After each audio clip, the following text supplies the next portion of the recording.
would offer Bran as husband, should Robb die before they had a son. But words on a parchment were one thing, and sleeping beside your dead husband's brother, another. You called him Lord Robb. When I left King's Landing, my husband had yet to claim the lordship. Maester Lewin nodded gravely. Lord Eddard was a fine lord, and a good father. Your Grace only knew him but briefly, but there were many who loved him and did not wish to believe he was lost to us. Lord Robb waited, and would have longer, but Lady Catelyn and I gave him counsel that the time had come. One day, someone might say the same words to her son, to help him understand his own father's death.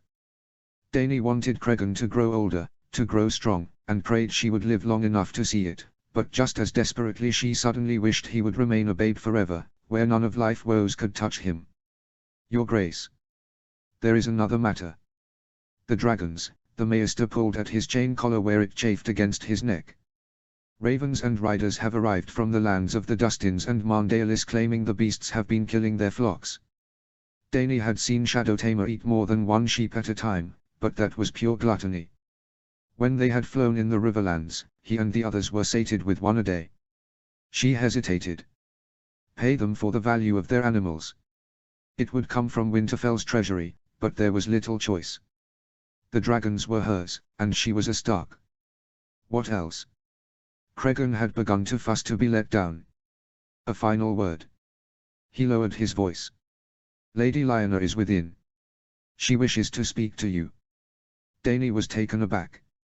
Lyanna Stark was here, she remembered now, she'd heard Aegon speak of it. She thanked the Maester, and went inside. Ned Stark's little sister stood when she saw her enter, and bowed. If grief had made Lady Catelyn weary, that and so much more could be said for the woman before her. Lady Lyanna had grown thin and pale, her dress hanging off her diminished frame, leaving her all sharp angles and hollows. There was more white in her hair now than before, and dark circles under her eyes that made the grey seem even lighter. Her dignity remained to her, however, and she stood tall and straight as a spear. Dany set his son on his feet on the ground. With steps so certain it made her proud, he walked over to his great-aunt and clung to the bottom of her dress. Lady Lyanna's mouth quirked in what might have been a smile, and she lay a hand on the top of his head, gently brushing his hair. Your Grace. My lady. I'm sorry for your loss. Dany stepped forward, and kissed the woman on each cheek. The lady stiffened at her touch. Our father once told us that when winter comes, the love wolf dies, but the pack survives. When the snows fall and the white winds blow, he said, we must protect one another. My brothers are all dead. Lyanna's voice did not waver, and her strength did not fail her. But Ned's children live, and my own son is but leagues away. I wish to stay in Winterfell with them. Your Grace is its lady now. You may permit me or refuse me. Dany regarded her. Does she ask me because Lady Catelyn has denied her? When last they were together in Winterfell, Lady Lyanna had been as a ghost, little seen and little heard. Not all the Northerners were glad of her presence, Dany had suspected, though none would have dared say it before Lord Eddard. Surely, Lady Lyanna felt it too. And despite that, she had returned to mourn, and to be closer to a son still so far away. This is what Aegon would make of me. Dany could not find it in her heart to hate her nephew, and when she looked within herself she found only a dull pain. If he had his way, she would remain Robb's wife in name only, and each step she took in Winterfell, if she was even permitted within its gates, would be haunted. You may remain, my lady, Dany said. Robb would want that too, she decided, if not out of his own heart, then for love of Jon. There were more words on her tongue. She might have said something about her own brother, how she dreamt of Viserys still, that even knowing some piece of him lived on in his son did not give her comfort. But they felt too clumsy, the ground between them too scarred. Besides, somewhere in Winterfell, Shaggydoke and Nymeria were howling. It had been so long since she had heard that. And there was another sound, a whisper on the wind. Dany crossed the room and threw open one of the high, narrow windows. Her son was less willing to be carried this time, whining loudly when she lifted him up, but he calmed as soon as they stood before the window, and the cold air was on his face. Do you see that? Dany asked quietly, balancing him on one hip and pointing to where Shadowtamer and Brightson flew above. His eyes fixed on them. Those are dragons. Notes. Thank you so much for your comments and your continued support of this story. I'm so grateful for your readership. A slightly slower paced chapter this time around. My original plan was to skip us ahead to the wall and a Rob POV, but after thinking it over for some time and starting to write that chapter, I thought it would be best to slow it down for a second and be with Dany for a quick beat before things really heat up again. The mood in Winterfell is bleak, of course, but it's also for Dany a moment of peace where she's away from Aegon and is not yet at the wall, somewhere where no one can press her, before she'll have to face the difficult and potentially explosive questions, conversations, and decisions. I hope you enjoy it, and it brings you a little bit of joy or entertainment today. Thank you again, truly. Chapter 30, Robb v. Part 1. Chapter text. The letters were brought before him with his supper, written in Maester Lewin's hand, filled with questions and counsel and 100 matters. Robb stared at them, and the plate beside them, seeing and unseeing, his face blank, his mind turning despite himself, thoughts bending towards things better left unexamined, that tasted bitter and chalky on his tongue, and made him pull his hands close to his chest to stop their shaking. Had he felt thus when news reached him of Benjen Stark's disappearance? Robb tried to remember. He was green as summer grass then. They were traveling back from the wall, he and Daenerys, and when he read Mormont's words, he could not think of a worse hurt, nor deeper shame than when he wept before his wife, and she wiped the tears from his cheeks, and they made love on their hard bedroll. There were far worse things in the world, he learned now, and pains that ran deeper. His father was dead. He made himself think it, and then say it to his empty room. My father is dead. Had his voice always been so weak, so small? And why did it feel so much like a betrayal? Robb did not know what Eddard Stark thought in his heart of hearts, but when they spoke, his father had talked of Bran as though he were still alive. Don't go looking for your uncle, he'd warned him, and Robb had heeded him, but he'd taken it to mean that his father thought Benjen might still be alive. Who was Robb to lose hope then, where his father hadn't? But it was different. His mother had written as much, and somehow he knew that was what his father would say too. Lord Stark might mourn for his brother and his son, but his grief did not come between him and his duty. And Robb's had. It had.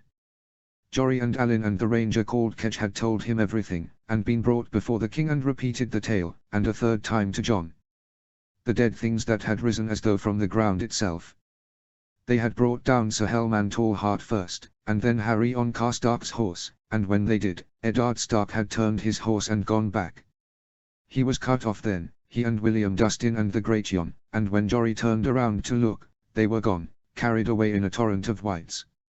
Robb had written to Benfred Tallheart himself, and the boy wrote back and signed his name as the Master of Torrens Square. In the flurry of ravens that had been sent back and forth from Castle Black afterwards, Sansa had written to him, despondent. She begged to go back to Winterfell, said she didn't want to stay in Carhold anymore, but Robb could not ease his sister's pain any more than he could his own. Their father had wed her to Harry on to bind Stark to Karstark, as he had planned to wed each of Robb's siblings into northern houses. Rickard Karstark's own grief burned like anger, he cursed at the Black Brother and Jory and Alyn, called them craven for leaving his son behind, and promised vengeance until Robb stood between them, and told Lord Rickard it was the others that owed a debt to him, and it was in the battles to come against the dead when the demons would pay it. And Rickard Karstark had 2 other sons. Eddard, the eldest of the 2, had ridden at Robb's beyond the wall and showed courage with each step. And so, Robb had vowed to Lord Rickard that once the war was done and they could at last return to their lands, if Harry did not return, Sansa would wed Eddard Karstark in his place. How Sansa took the news, he could not say. Her reply was curt, and made Robb feel guilty in ways he could not name. Father would do the same, Robb wanted to write, but she would find as little comfort in that. So he had told her only she must stay in Carhold, and be strong, and signed it simply Robb, not Lord of Winterfell. Your father is dead, his mother had written him. What it cost her to write those words, he could not say. Robb himself had been late returning to Castle Black, delayed 10 days past the 2 months he had planned for, and he would never forget the look on Jon's face as he stood with Ghost at the gates, waiting for Robb's party to return. His own ranging had been so quiet that it had unsettled him. They walked through empty woods, through a quiet world, seeing neither wilderling nor white. When he slept, he dreamt his wolf dreams, and in them Grey Wind would scout ahead, finding the safe passes, feasting on animals that moved and fought though their flesh was already rotted. They had returned to Castle Black knowing little more than before. He wished now his and his father's places had been exchanged, that he'd taken the path east through danger. And now it was 10 weeks. How many more until he would believe it? Be brave, his mother had written to him, as he had to his sister, don't share your grief with your lords. They are your bannermen, not your friends. Who would his mother share her grief with? His aunt Lyanna had returned to Winterfell, but within its grey walls, she was strained and sombre. As my mother must be now, he thought, as am I. The boy he was, who had wept for his uncle like a child and let his bride kiss away his tears, would have found comfort again in Daenerys, in the sweet words she had sent him. I was lost 4 months and the world thought me dead. You do not have to say farewell to hope. The raven that carried those words north had come before the armies she and her dragons flew with. But before them all came the rumors, carried on the tongues of traders, who arrived to Eastwatch by boat. His cousin was much changed since becoming Lord Commander. But in the end, only Jon dared to speak of it to him.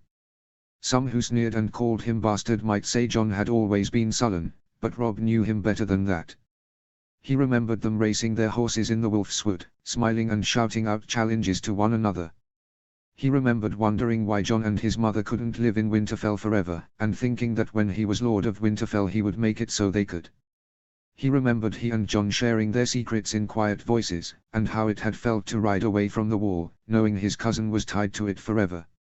Now, Jon held himself apart, not only from Robb but from his brothers, taking his meals alone, rarely joining them in the common hall.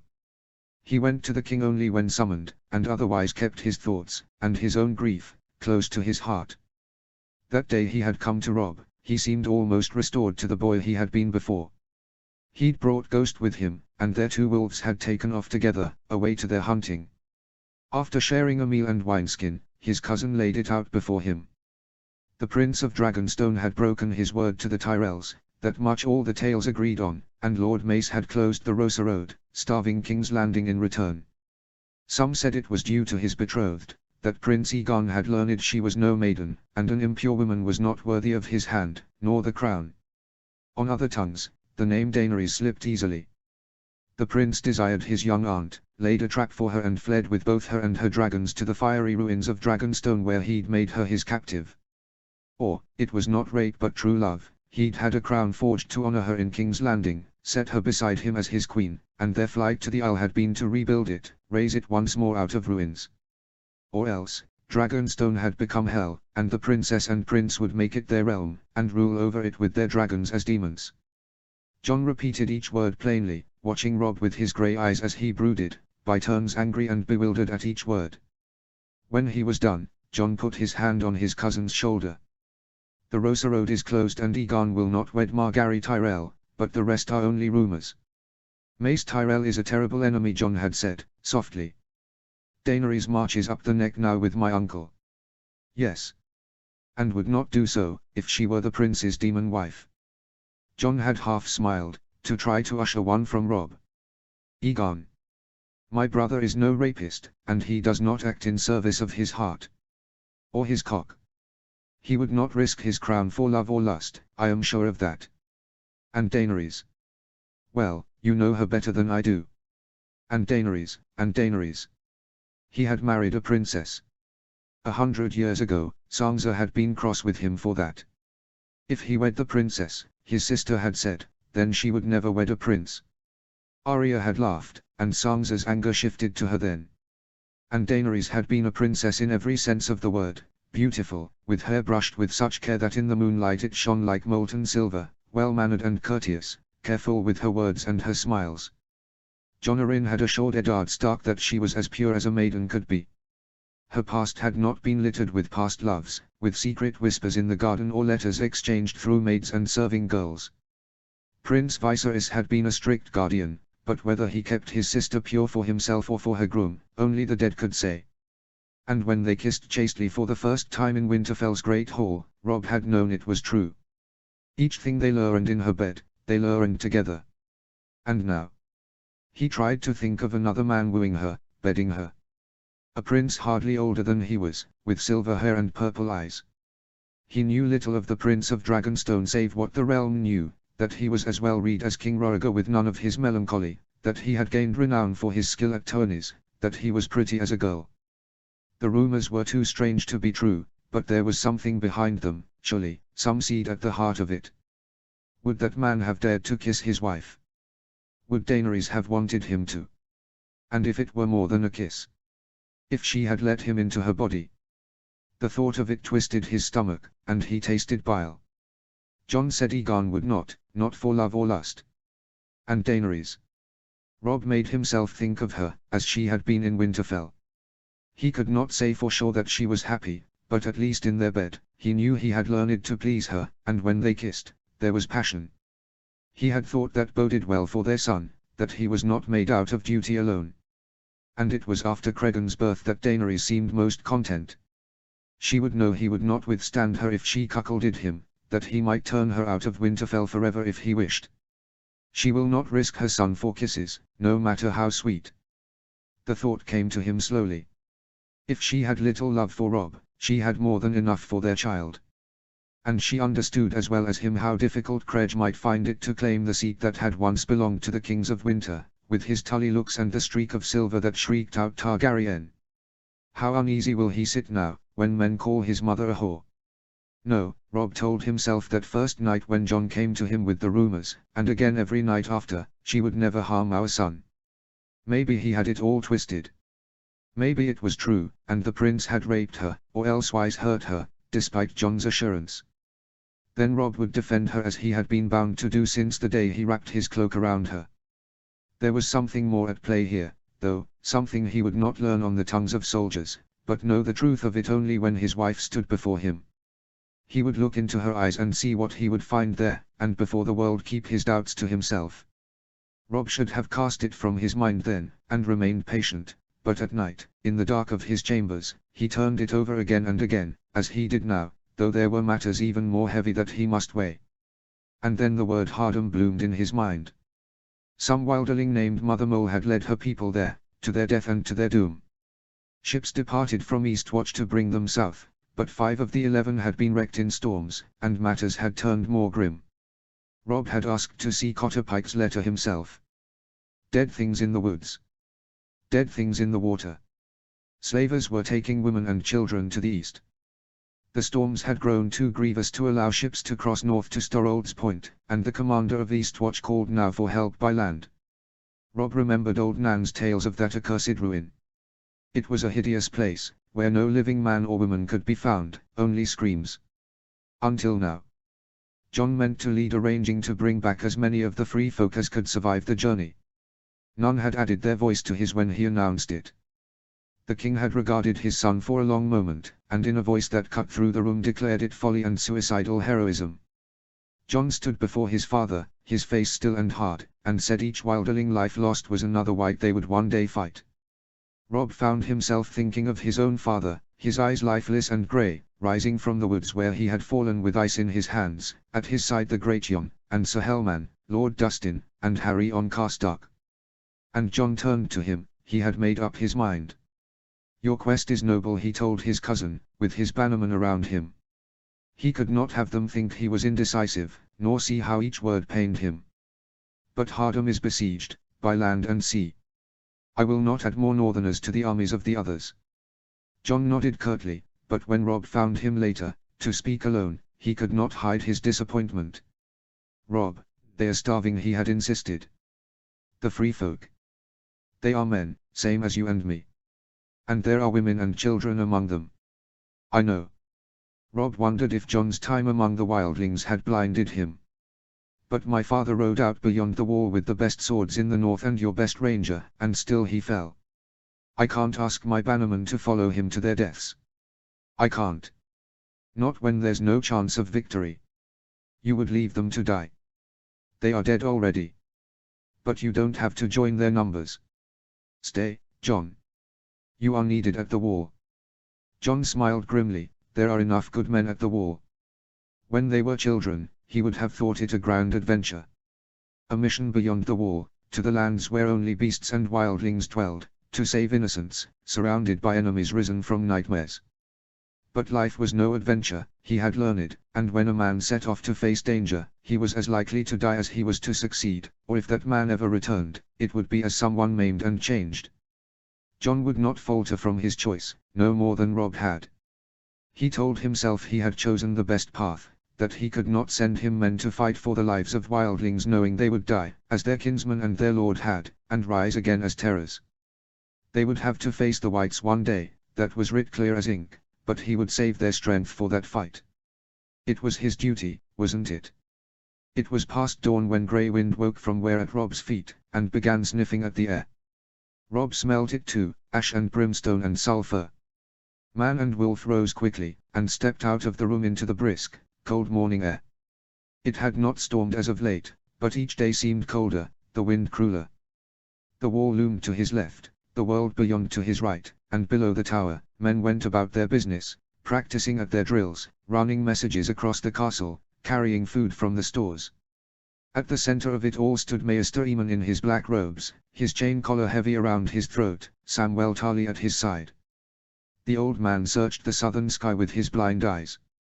He senses something too. Rob took the stairs down, 2 at a time, and his feet found him at their side. "It's Lord Rob," Samwell murmured into the old man's ear. "He's come with his wolf." The Maester seemed not to hear him. "They're coming, Sam," he murmured, smiling strangely.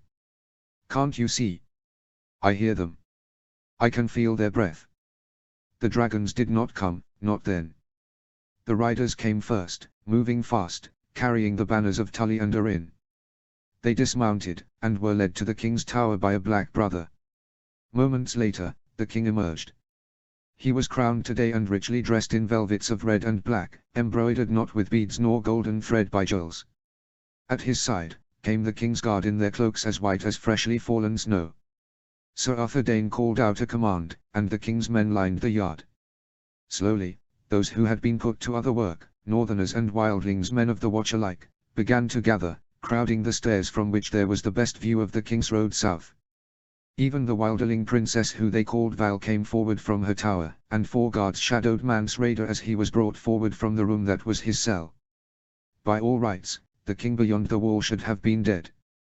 John had argued for his life, Rob learned when he returned from his ranging, and the king had spared it, knowing that if Lord Eddard had not been away, Mance Rayder would have lost his head.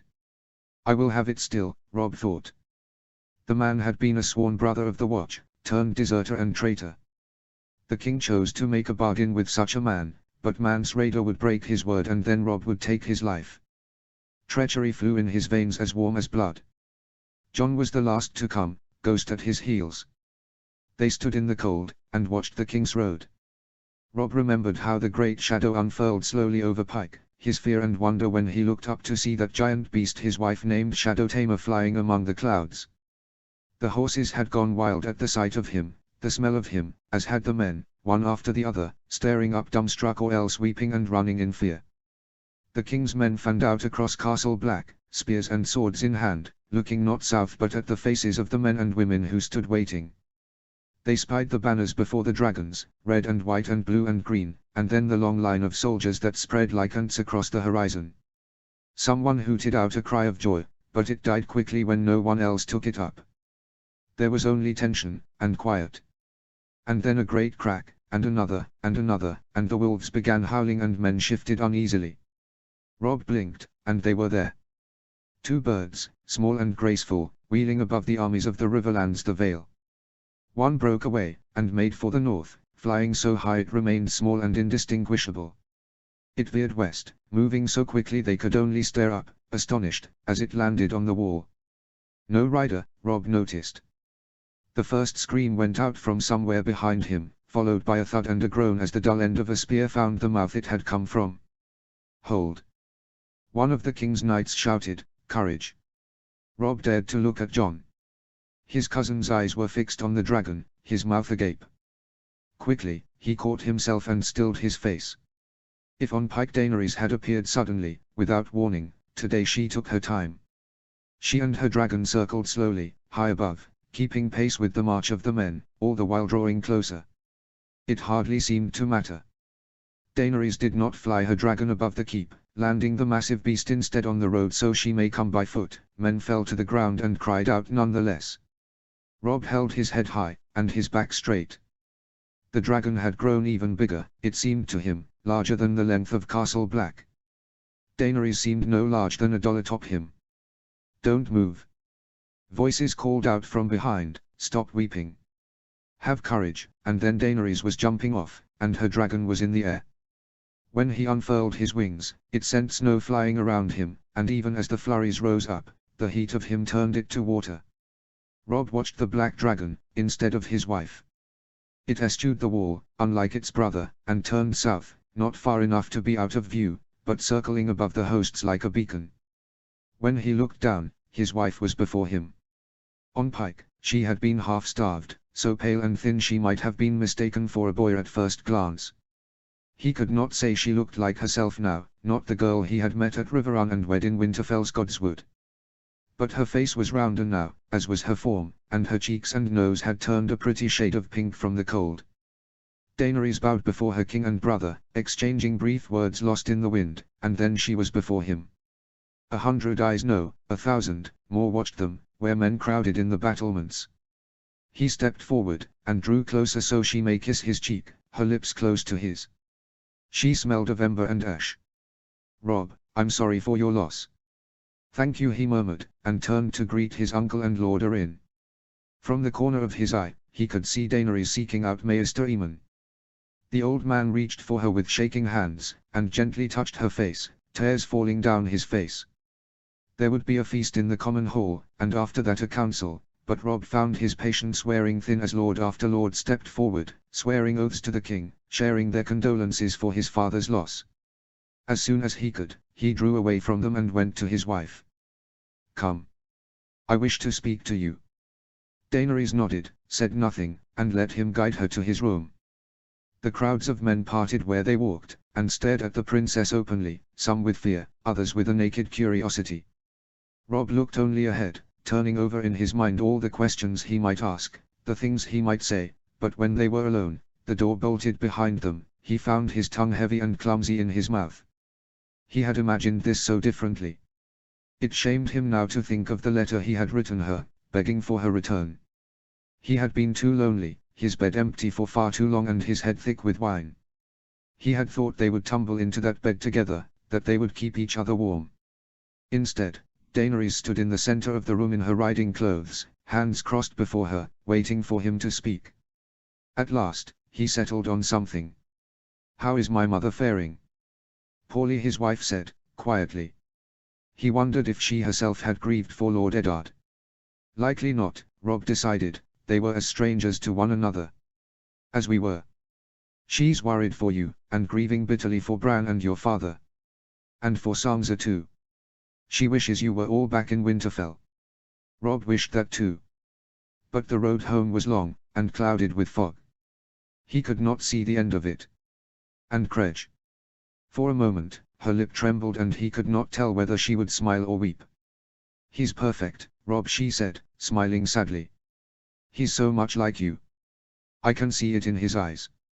And he's walking and talking, and growing bigger each day." The words came spilling out, as though she had been holding them in. "You would be proud. And what of you? Are you well?"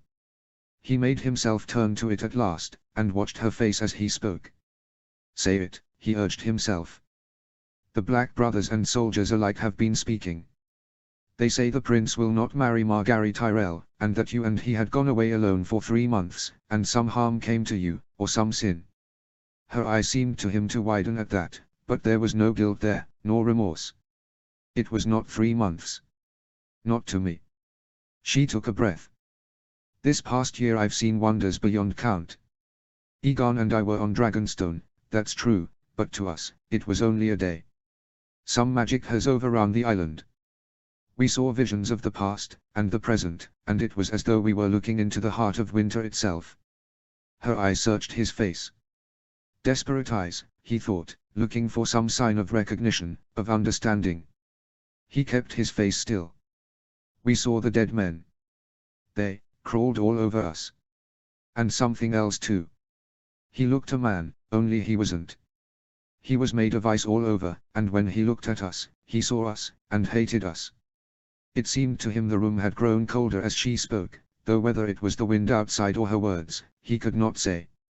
"What is this?" he managed to get out. "What are you saying?" "I promise you, Rob, that is the truth." We flew back and landed in the Kingswood, and saw that my hair grown and Egon's burns were healed. When Sir Barristan found us, he told us we had been gone 3 months. He found himself drawing back from her, not knowing why. "I once heard your father say no man could tell a lie in front of a heart tree. Take me to the one beyond the wall if you doubt me, and I will swear it.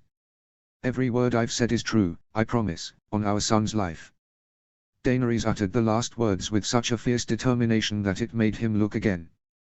He could call her mad, a liar, and turn her out of his room. But some magic had been raised in the world of late, he could not deny that. His wife was testament to it. He did not know what happened on Dragonstone when her dragons came into the world, save that it was terrible, that he thought her burned and dead. She did burn, he reminded himself, her hair was gone, but she lived. It started with the direwolves they'd found, or maybe it was the dragon's return, and now it stirred beyond the wall and took terrible shape. She might have told 100 different tales, 100 different lies that he would have believed more easily than this. She tells the truth, he thought, or what she believes it to be. Burns. Rob realized slowly. The prince was burned. Brighton roared and the heat of his breath scalded him. "But Aegon never touched me, whether to harm me or pleasure me. But he refuses to marry Margaery Tyrell. And if I tell you why, you must promise that you will only listen and not act." "Gods," he swore. A nameless, furtive fear started to take shape in his mind. "Tell me. What happened?" Her short hair fell into her face, and she pushed it back. The gesture reminded him of a girl, not a woman. "She is so young." As was he. But was she as changed within herself as he was? "Aegon asked me to wed him. It's why I fled to Dragonstone. He was burned there, though not by my hand." He felt his face grow warm, and horror coiled in his belly. So this was the heart of the tales. Was this more terrible than mere seduction? "Does he think I will agree to set you aside?" His voice was loud, louder than he meant. "He has no grounds. They were wed in sight of the old gods, bedded that very night, and in the morning their sheets had been brought out, stained with her blood for all the north to see. I will put this before the king," he thought. At the wall, Rob had found him too unknowable, too arrogant, holding himself apart, shut up in his tower as though it would demean him to descend. He was his brother by law, but Aegon the king's son, and Daenerys his only sister. And Rob had no proof to bring forward, naught but gossip. But now, he had Daenerys' word. Still, something held him back. His uncle Brandon had gone before a different king with a grievance against a prince, and it ended in treachery and murder. All this I said to him. But Aegon doesn't mean to dissolve our marriage. He means for me to take him as my second husband, as Aegon the Conqueror had 2 wives. Rob stared at her for a moment, and found himself laughing. All the while, his wife looked at him, worried. When at last he stopped, he felt within him a creeping rage, not like the anger that had burned steadily within him before, but something of a different sort, that hardened like stone. "This cannot be true." "It is," she said, softly. "It's the dragons he wants. But he knows I will never agree." The dragons. He had to think clearly now. Aegon had already claimed one, the king's men had toasted to it when the news reached the wall. In the room it grew dark, dark as night, where the sun had shone brightly only moments ago. Rob looked to the window, startled, and realized it was only the dragon's shadow. The dragons. The dragons. One day, his wife would die, and her dragon would live on and another would claim it.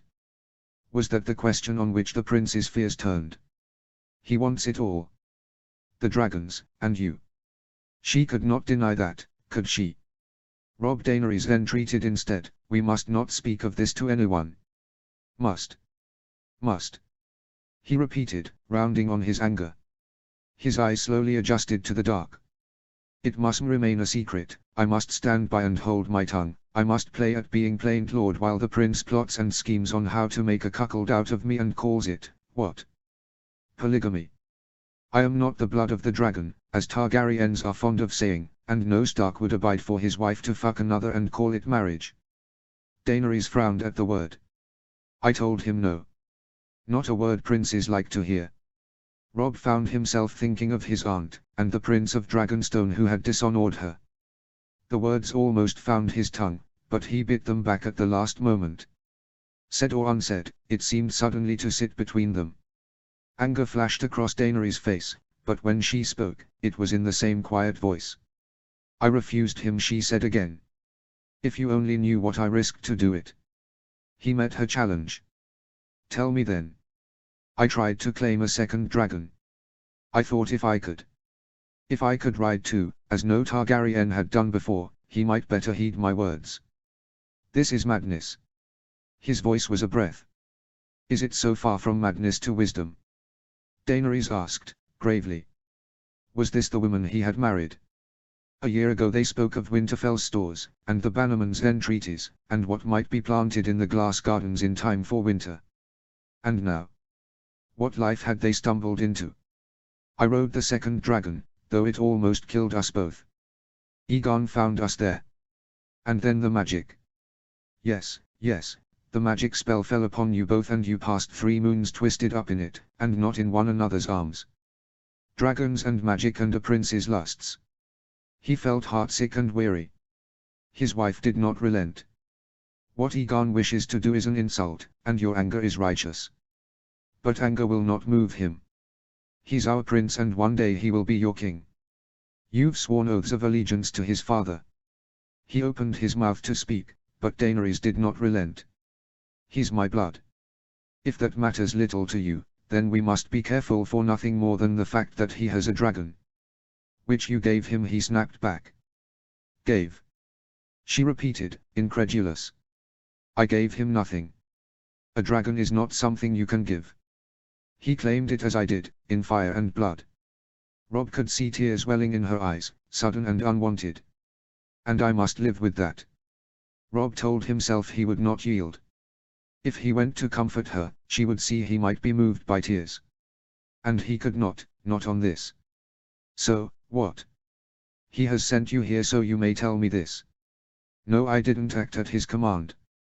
Robb scoffed. I came north because I wished to see my son and to serve Rhaegar. Daenerys wiped her eyes on the back of her hand. Aegon didn't forbid me, or tell me what I might say to you and what I should withhold. The famine in King's Landing has changed everything. He must see now this marriage can't happen. The prince is a liar. His voice sounded strange to his own ears. It reminded him suddenly of his father. This talk of polygamy, of dragons. He would give me horns and degrade the name Stark, and if I do not accept it, he will kill me and claim you anyway. No. He will not. If you were harmed, I would. Some word hung on her tongue that she could not bring herself to say. Kill him. Fight him. I would not suffer it. As he stood before his wife, in this small room at the end of the world, his grief grew so sharp he almost wept too. He wanted to run to his father as he had when he was a little boy, he wanted to be lifted into his arms and given comfort and reassurance. What would Lord Eddard say, to see him now? Robb turned his eyes away from his wife's unspilled tears and tried to hear his father's voice instead. He would say. Robb thought. He would tell me to. His father would tell him to think of his son. That child was innocence itself. Cregan had had no say in the world he was born into, in who he was born from. But his was the blood of the Winterfell, and the North was his birthright and his duty from the moment Daenerys birthed him. Robb had thought there would be long years yet where he would watch Credge grow, where Lord Eddard would teach them both what they need to learn to rule, to fight. But his father was dead. He could hear the voices of his bannermen now, the lords he had tried to win in the Neck and on Pike and beyond the wall. Bastard, they would call Cregan, whore's son. And would they follow Robb, then, and the name Stark if it was thus poisoned? Cregan is innocent, and his mother, his mother. He made himself look at his wife now. If the prince wed her while Robb lived, if Daenerys consented, he would never touch her again, he would never look upon her face. He would set archers in Moat Cailin and in every inch of northern coasts and close Winterfell to her forever. he would cease to call her wife. He would. Even now, it pained him to cross eyes with her. He wanted to know everything, what the prince had asked word for word, every gesture, every glance. But all the same, he did not want to hear it, did not want to speak of it, did not want to let his mind wander to these things that would leave shards within him. If the prince touches you, if he tries to wed you, if he speaks of it in my presence, I will kill him, Robb vowed, and meant it. Dragon or not, I will kill him. Chapter 31, Robb v. Part 2. Summary. Warning, descriptions of nudity. Notes. See the end of the chapter for notes. Chapter text. The wall was no place for a woman, much less for a young and beautiful one of noble blood. Robb had known that when first they came here together, but he blinded himself to it, eager to bid farewell to his cousin and loath to leave behind his new wife, but more so the pleasures he had found with her body. Lord Commander Mormont was more than grateful for their visit, and Robb had thought then it would herald their marriage to the north and help his father's lords to see that she would learn their ways, and their land. And they had made their son as they travelled north up the King's Road, had they not? And for that alone, the journey was worth it.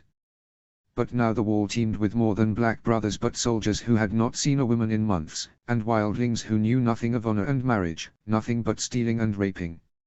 He would have kept Daenerys close to him for nothing more than that, but he knew too what those very men would say if he sent her to her own room, he who was the only man in Castle Black with a willing woman in his bed. They would say she preferred the prince's embraces, or that Robb had found her used and turned her out, and whatever it might be, whatever they might think, would sully his house and his son. His pride had almost won over all that. Robb would send her away, he had decided, so no one might say that he was unmanned by her, seduced into accepting the unacceptable, that which was most repulsive. But that path was folly. He could not remember a time when a single soul in Winterfell learned of an argument between his mother and father. And it hurt his pride more to think of adding kindling to the flames of the gossip. And so, he sat beside her as they were feasted in the Shield Hall of Castle Black, alongside Lord Arryn, his uncle Edmure and the Blackfish. It was a meagre feast, as had all their meals been of late, and taken among strange company. The king, his Kingsguard, and knights from the Crown lands took up the seats of honor, and crowded around them were the lords of the Vale, Riverlands, and the North. The Black brothers sat with Jon, though some held themselves apart, as did the wildlings who stared at Daenerys openly. His wife smiled and spoke courteously to all, men of the Watch who reminded her of their last meeting, when she had been a new bride and Mormont was Lord Commander, the small folk she brought with her, 24 or more men and boys who would take their vows, wildlings who spoke to her bluntly with questions of the dragons, and most of all the Northerners, who called her Lady Stark. Robb watched them carefully, and listened to their every word, and knew that they were doing the same to him, trying to understand where things stood between their lord and lady. When the feast was over, Daenerys had not hidden her surprise when he said he would have her sleep in his bed. His anger blazed still, and it must have sounded to her ears more a command than a request. There, he left her with his wolf, and went to the bathhouse to wash off the sweat of the week. It calmed him to be alone, to be away. He lingered there, until the water grew too cold to bear comfortably, and when he returned to the room, found his wife naked in his bed, eyelids heavy with sleep.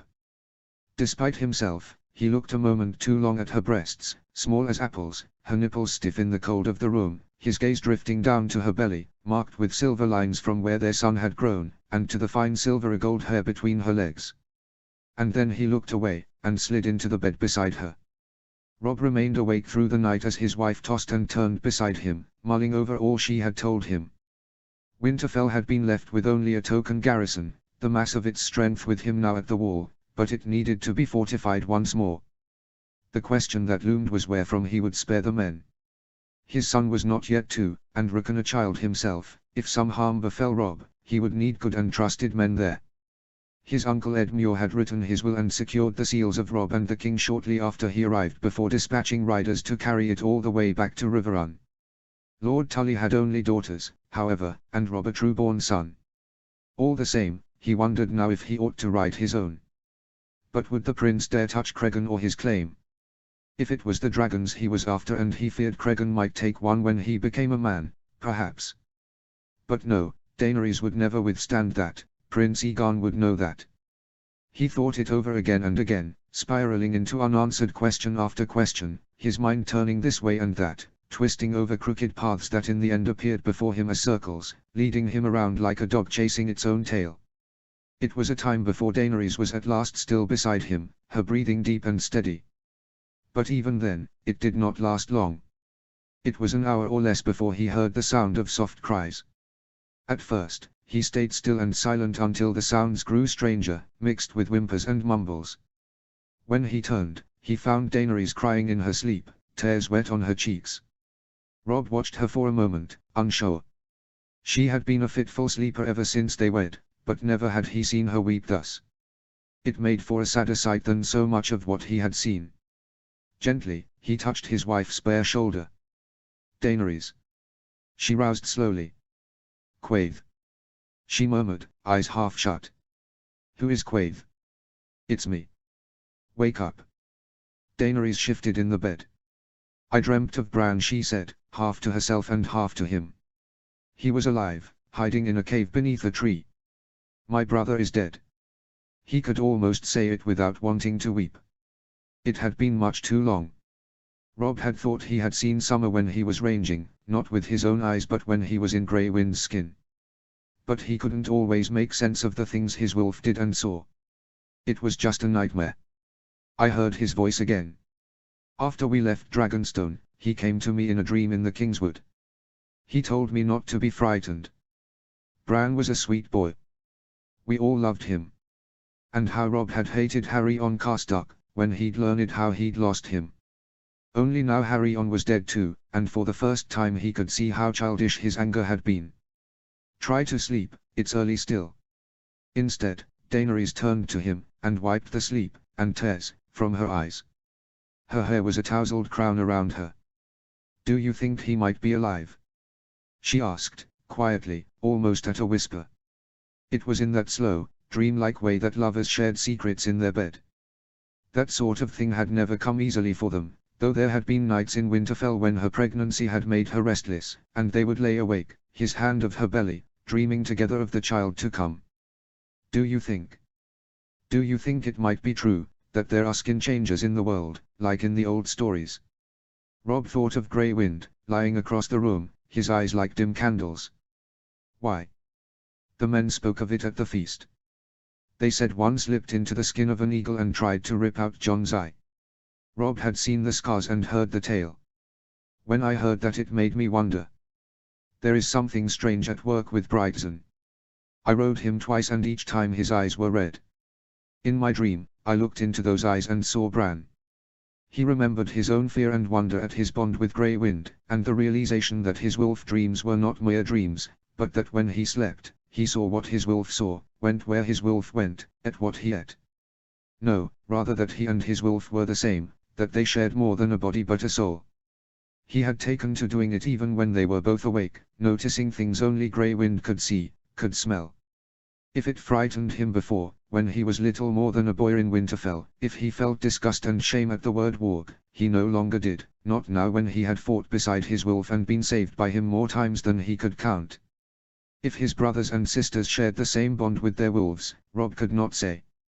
He hesitated to speak of it even with Jon, though his mind had turned to it more of late. But a warg was not a skin changer and Grey Wind's eyes had never turned red. Ghosts were, but they had been thus since Jon found the pups in the snow. And Robb could not see with the eyes of a raven, nor gallop as a horse, and a dragon. When he looked at them, even at a distance, they seemed like monsters, beasts. Even if his little brother was alive somewhere, Bran had never seen the dragons. And if Bran too had been a warg, he could not slip into their skin any more than Robb could. "There are all sorts of strange things beyond the wall," Robb said, carefully. "Did you speak to the prince of this? Of Bran?" "No. Unless Aegon dreamt the same dream. That annoyed him for some reason." Robb frowned. "Why would he?" Daenerys pulled the furs up to her neck, and said nothing. "Go back to sleep," he said, more gently now. His wife looked up at the ceiling, and Robb turned to give her his back once more. He wanted desperately to sleep, for a few hours sojourn from the thoughts that troubled him, but try as he might, it would not come. So, he lay there, even after Daenerys drifted off to sleep once more, until the sun shone through the window and turned the wall blue, and a knock came on the door. Jory's voice came from outside, with a summons for Princess Daenerys from the king. Even then, his wife did not wake. Her breathing was deep and steady, and once more he had to rouse her. He did not need to remind her to think of their son, to be cautious of every word said to the king. But he did nonetheless, advising her as she dressed. Silently she listened to every word, before saying, "He's my brother." "Yes, and Aegon is your nephew." Whatever moments of quiet, of softness, they shared in the night were gone by day. He might have felt weary if he were not so worried, if his anger had not slowly returned, building steadily like placing one stone over stone. The king would call for him after he'd spoken to Daenerys, and something in that disquieted him. Robb told himself he would not go hurtling into danger as Brandon Stark did. His uncle had shouted for the Prince of Dragonstone to come out and die, and it had cost him not only his life, but those of Lord Rickard and 3 good men. And it would cost Robb so much more. The strength of the North was here with him, and they would rise up if some harm befell him. It would mean war, and while they fought one another, the wildlings would continue to push like waves against the wall and the others after them. It would not matter who emerged least scathed then, for they would all be dead. In the songs, men fought wars for women.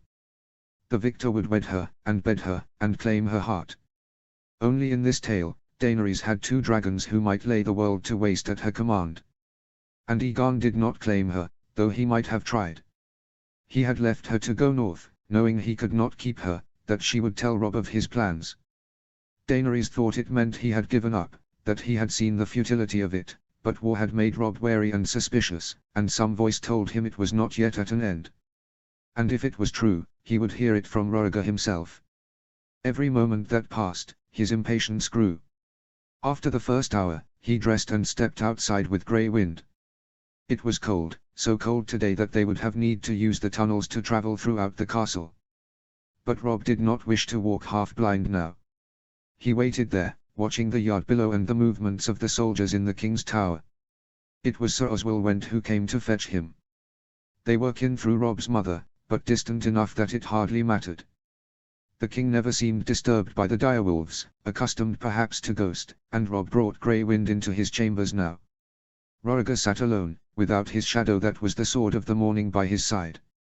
Robb could not tell if that boded well or ill. After they had exchanged pleasantries, spoken some of the news from the south, of Stannis Baratheon who was preparing to sail for White Harbour instead of Eastwatch now that the storms there had grown too fierce, it was King Rhaegar who turned to the subject. "My sister has taken her dragons to stretch her wings to our east. They have no great love for the company of men." The king half smiled, but when he spoke next, he was sombre and serious. "Before she left, we spoke of my son and of you." He sighed. "I see that it was rash, yes, but what Aegon sought to do was for the realm, for the good of us all. Do you understand why?" Robb braced himself, kept his face still, though the anger ran beneath his skin as hot and fierce as wildfire. "So that no house but Targaryen holds the dragons, I know." He would dare to go further than that, he had to. He repeated the words he had practiced in his room.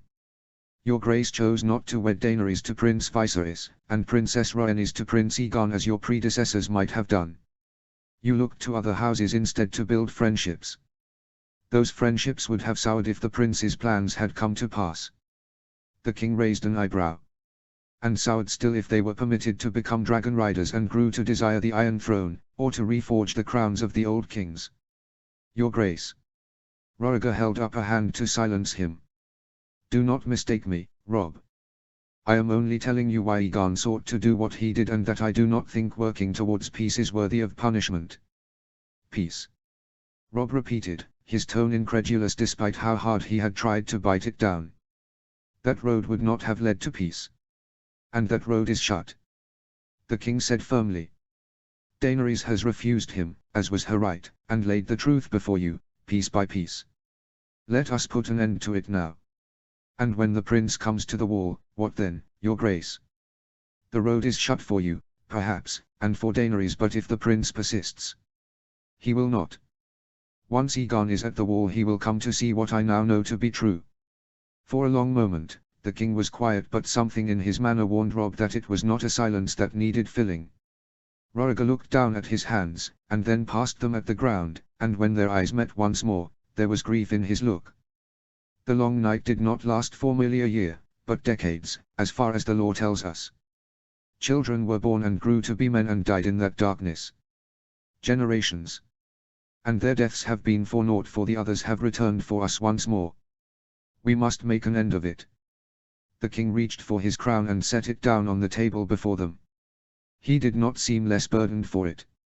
Mance Rayder has told me there is a land north of those of Than which the others have made their stronghold. The lands of Always Winter it is called. If what he says is true, that is where Daenerys must go. It was the first Rob had heard of it. Their strategy thus far had turned on how to reinforce the wall, and what fallback points to establish in case by some calamity the Whites were to get through. The question of the wildlings too had still loomed before them. The king and Mance Rayder promised peace to all who put down their arms and crossed, but there were still masses unaccounted for which their failed rangings had not found. If they chose to come to the wall as foes, they would have to be met with steel. But this. Your Grace believes the march to Hardham to be folly. But these lands are further, and the path is bordered on one side by thick, dense forest and on the other by impenetrable mountain passes. His ranging had took him nearly as far as the Fist, but this journey was thrice as long, and far more treacherous. An army would be picked off. We would do this all on the word of a wilderling who but a few months ago threatened to bring the wall down. Mance Rayder is a savage and traitor, but in this matter at least, I do not take him for a liar. We have common cause with these wildlings, as Jon said, and Maester Marwyn has found traces in the tomes that hint at what Mance Rayder speaks of. The king shifted in his seat. All the same, I do not intend to send an army there for all the reasons you have named. We will harry the others and their servants in the shadow of the wall, and it is Daenerys who will go north. Only atop a dragon can that journey be made. Alone. If she tries to fight them alone, she will fall. Yes, the king said quietly. Your Grace, You would send her to her death. Lord Eddard had taught him how hard it was to take a man's life. And Roriga would do it so easily. His own sister. His only sister. It has been writ since the day her dragons were born. Roriga looked away again, at his hands again and his long, elegant fingers, at the crown on the table, at the fire in the hearth. At nothing. She knows it in her heart. She saw it before I did. This is how it will end, do you see? My grandfather did. He knew the prince that was promised would be born of the line of my mother and father, and wed them to one another, though it brought neither of them joy. It is no easy thing for a father, to command his children's unhappiness. But he was right, the prince that was promised was born amidst salt and smoke. My mother birthed Daenerys on Dragonstone, in that citadel surrounded by salt and the smoking shadow of the mountain, and the storm that raged as she lay bought and died. And my sister was born again with her dragons beneath the bleeding star that raged in the sky above, and with her second birth our father died. Only death can pay for life, Rob. And so my sister will die, and take the others with her, and her death will be the price we must bear for the great summer to come. Rob pulled back, horrified. I am not without a heart, the king continued. You have known Daenerys but a handful of years. I have loved her since she was a babe. Who else might say that? There will be another way. This was not strategy, it was not battle. It was sacrifice for the Sake of what? Prophecy. Words scribbled on a parchment by some wrinkled maester in grey robes hundreds of years past. There's much we don't know about the others, or their movements. Save for a 1 or 2 black brothers, few of us have fought them head-on, or tested obsidian against them. Forgive me, your grace, but it seems unwise to speak of the last strokes of war when the first battles are yet to be fought. Perhaps, if it was another enemy we faced, one made of flesh and blood. We will speak of this again, of this one day soon, when the rest of the lords have come. But I tell you this now so you can be assured Aegon will make no attempts to wed Daenerys. The horror of what the king meant dawned on him as cold and harsh as anything. Robb had to say it, if Roriga would only dance around it. Because your grace believes she will be dead. And the rest of us saved, the king replied, too clearly, as though he could not understand what Robb was not grasping. Was this man a king, or a monster? Eris madness had been plain for everyone to see, even before it claimed the lives of Rob's grandfather and his uncle, and the brave men who went with him. But this. It was a folly that crept before Rob like weeds, hidden behind a fair face and kingly comportment. Is it so far from madness to wisdom? Daenerys had asked. Yes, it was. Perhaps it was a ploy, he thought. But for all that could be said about Rhaegar, he was not the sort of man to engage in petty conspiracy or sully himself with weak lies. Rob would make sure. And if she lives. After the war I mean to take her back to Winterfell, as my wife and its lady. My one wife, and I her one husband. May I have your grace's solemn vow that none will seek to obstruct that. He felt the weight of the king's gaze as he never had before, his dark eyes lost in pools of shadow. You have my word. When Rob's feet found him outside, the wind had grown more vicious and bracing. Only northerners sparred in the yard now, it was too cold for the men of the Riverlands and the Vale. He should have been with them. Since Rob became lord, he tried always to be the first to rise each dawn and the last to sleep at night. He would take counsel with Sir Willis, Lord Roose, Lord Karstark, and Mage Mormont in the morning, train with the younger men after they broke their fasts, and some days ride ahead with Grey Wind, Jory, the Smallgen and the Karstark brothers to inspect the state of the Watch's castles. By evening, he would take his dinner in the common hall, where any man who had a matter to put before House Stark would come forward. He sought none of them out now. He asked Sir Oswell after Daenerys, went to the stables, had his horse was harnessed and saddled, and then rode east from Castle Black. It was not long before he saw the dragons. The silver one was above him, tracing wide circles in the sky and then breaking off and drifting directly overhead. Rob tensed, thinking for a moment the dragon meant to hunt him, and as the fear began to form in his mind, his horse twisted beneath him, seeking to race away. It took all his strength to keep himself in his saddle, and the dragon above veered off south. Daenerys was not in the sky, but nearby. Grey Wind smelled her first, and then Rob saw her dragon, a great black mass curled on the ground at the foot of the wall.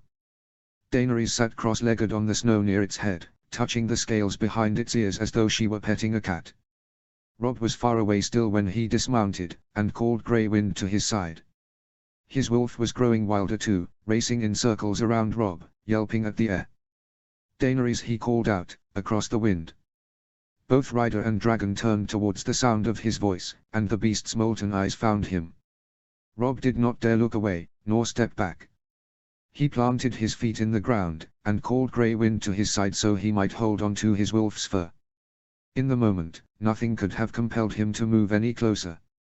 Daenerys rose, and as she walked towards him he could see she had stripped off some of her furs, and wore nothing but a tunic and breeches. What are you doing here? Her breath was a white mist. I spoke to the king.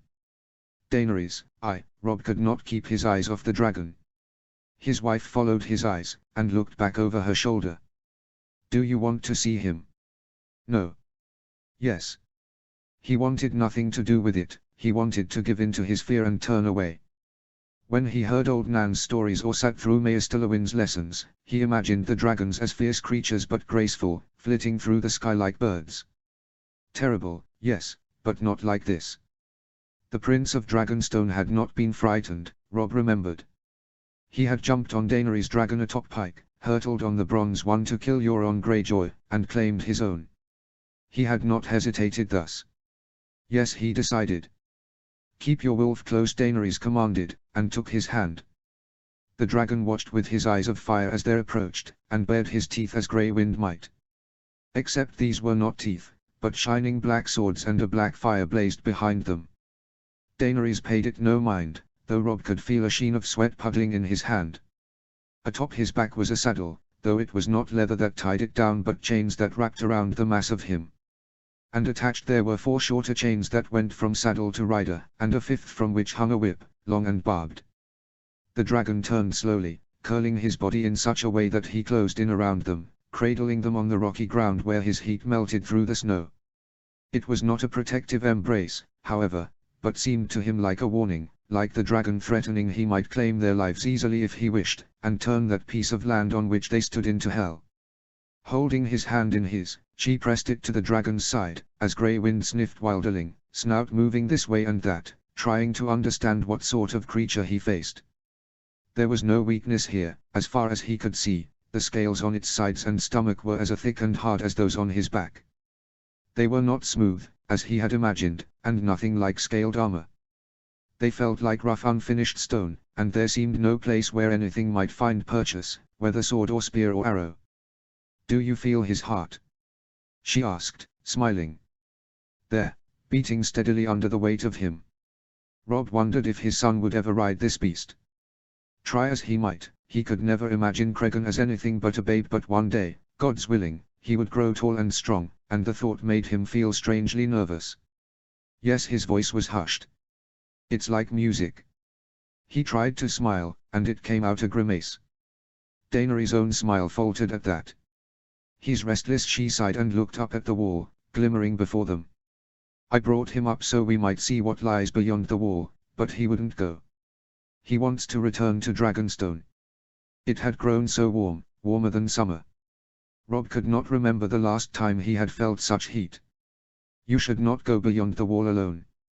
Not now, not to the land of always winter. I know what lies there. I saw it on Dragonstone, like I told you." Bridesson bathed them in fire, and they melted away like snow. Daenerys turned to him once more, and dropped her hand from his. "The Whites are gathering in the haunted forest to besiege Hardham. Jon says there are thousands of people there. Shadowtamer must cross, if we're to defend them."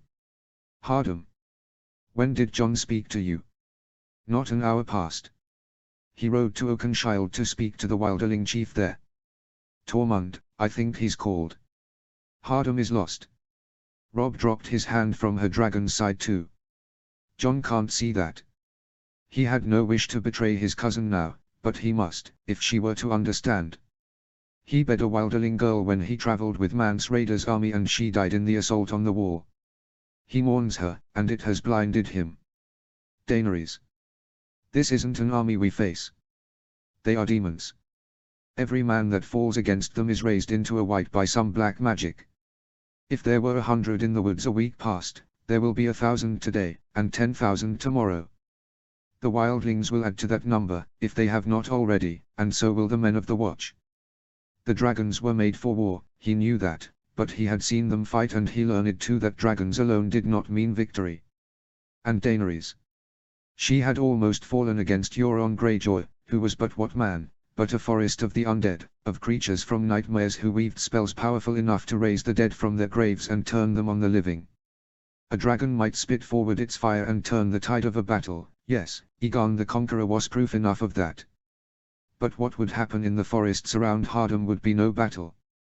The Black Brothers were marching blinding, and the Whites would spring forward, and double, and then triple their number as they picked them off. Daenerys and her dragon could not be everywhere all at once. In the end there would be no living men left, and she would be forced to put them all to flame. And if the Whites somehow brought her down.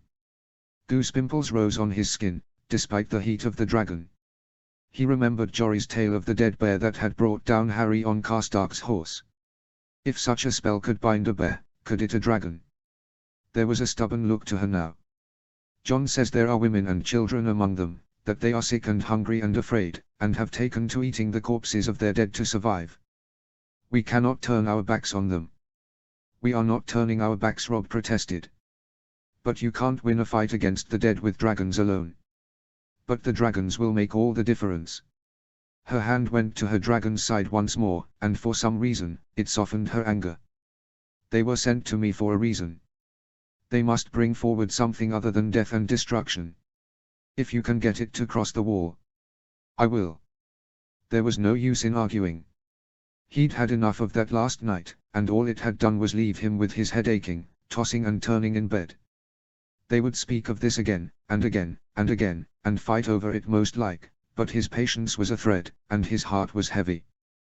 Besides, his wife was not in need of comfort now. When he returned to his horse, he looked back to see her mounting her dragon once more.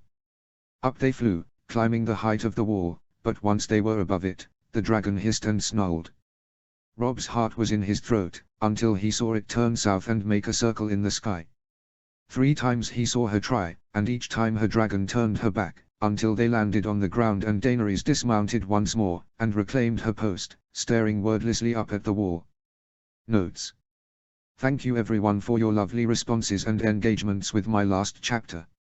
I read them all as soon as I get the AO3 notification and often go back to reread them, and as I've said before, you have all played such a big part in my creative process. I apologize for not having had the time yet to reply to your comments on the last chapter. I like to give them as much space and thought as you all do writing them and haven't found that quiet moment yet. But thank you, sincerely. A few things to say about this chapter. 1. I'm posting it earlier than usual for a couple of reasons. If you are in the US, this has been a terrible week. I've found myself retreating to many of the activities I've found comforting, one of which is writing, the other reading.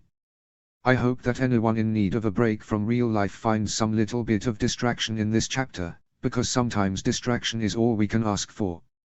The second reason is this is another slower chapter, and it could be seen as a continuation of the previous one. I was getting ready to move on to other things but couldn't resist exploring this. 2. There was an exchange in the comments in the last chapter which makes me want to clarify my position and perspective on Rob. Canonically, we know he's exceptional. He's similarly brave, smart, and resilient in this fic.